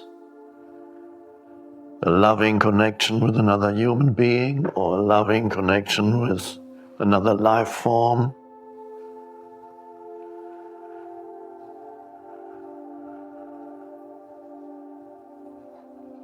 or if you have any creative idea in your life or anything creative comes to you, all those things that I just mentioned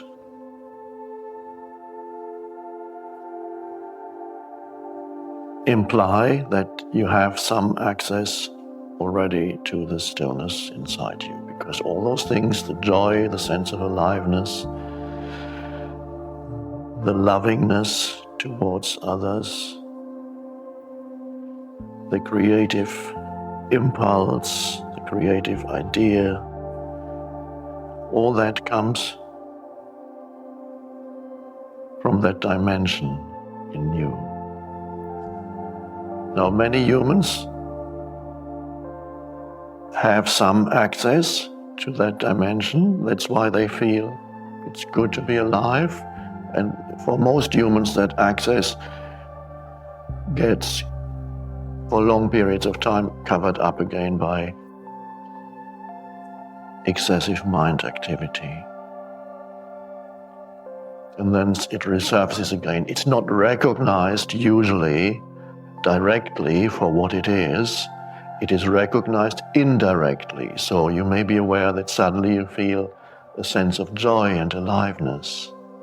Or you look at another human being and you feel a deep sense of connection. So what happens there is that dimension arises. You don't recognize it directly, you recognize it as joy, you recognize it as a loving connection or loving kindness, or a creative impulse, or a sense of heightened aliveness, or the recognition of beauty. You look and, oh, isn't that beautiful? And in the looking and the recognition of the beauty, you may not realize that what underlies that which makes it possible, is that for a moment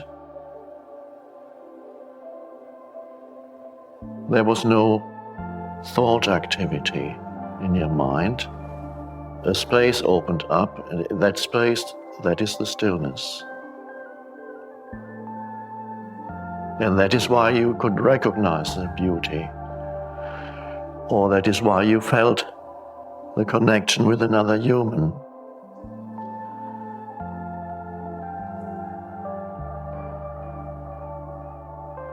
Or a simple aliveness arose.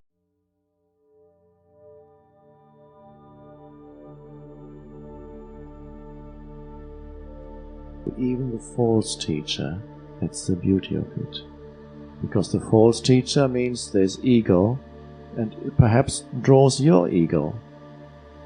And you'll be learning something about ego. Suffering will arise sooner or later, and you will be learning exactly what you need to learn.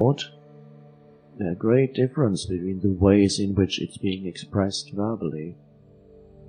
And again, that differs. Even astrologically, it might have an influence. The Pisces may teach in a different way from a Leo. Basically, it's the same underneath that, but the form that the teaching takes.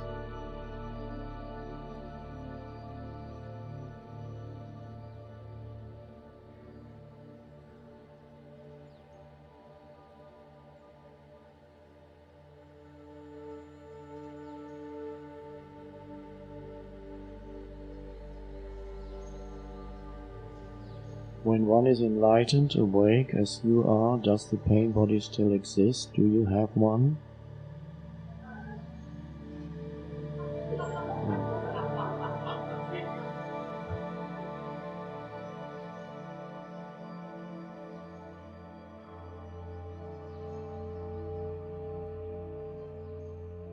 I don't seem to have one in here, but I can feel the human pain body.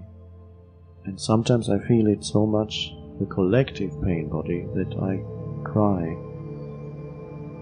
I can feel that the pain that is in the collective field, the collective unconscious of humanity. And so it happens sometimes that I cry, and then if somebody sees me, they might think, oh, you must have a pain body. In a way I do, because there's still this physical form. The physical form is linked to the planet and to all humans.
I've read your first book, The Power of Now, 6 times.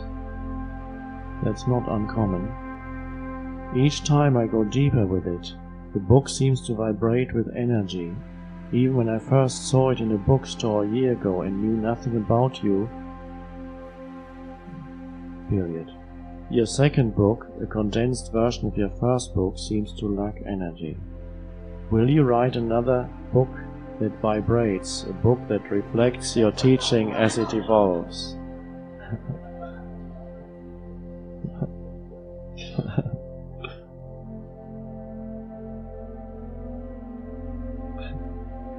It's true that it contains, as all spiritual writings do that come straight from presence, they contain an energy field that goes far beyond the words or the informational value of the words.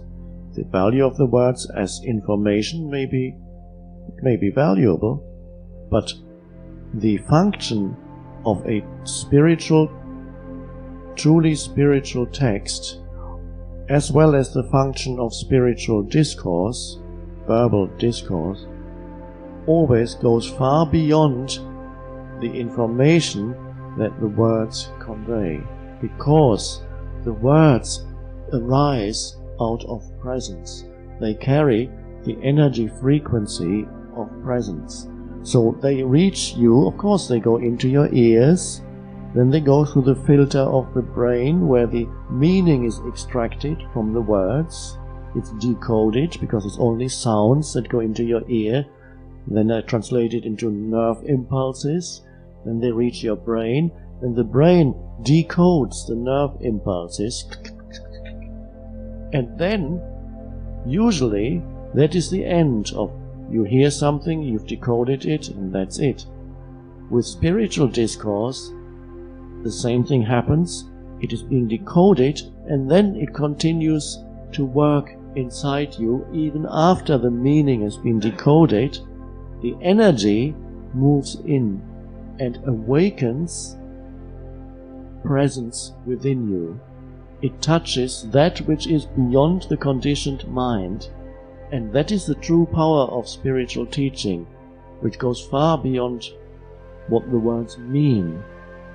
And that applies both in verbal teachings as in written teachings. In verbal teachings can be even more powerful. And I must admit, I have no idea how it gets into the written word. I didn't do it as such. It just happens. How it happens is a mystery. How does it get? How is it possible? It's only words on a page.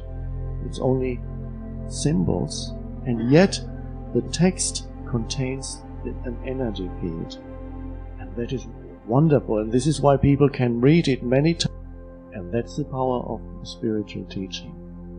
Everything else is only information. Now, most books you read, you buy in bookshops, even spiritual books, probably 90% are information based. And then there's 10% of books that contain power. If you read the words of Ramana Maharshi, you can see that they also contain power, spiritual power. And you can read them many times. And they're always fresh and new. And there are other books, ancient ones too, certain ancient texts. Now it can happen in people who are totally identified with mind. They pay so much attention to the meaning of the words that the words reach the decoder in the brain and never go beyond it. The net is there that of thought that holds them is so strong. All they get is the information that the words convey, and it doesn't reach them. This doesn't apply to you, any one of you.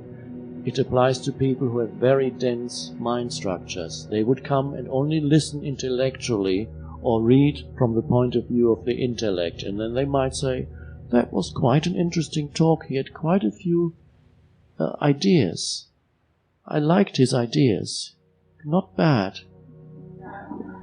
Now what's the next thing? Where's the next book?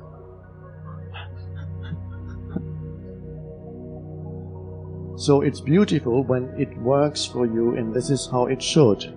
It is also helpful because once you can sense that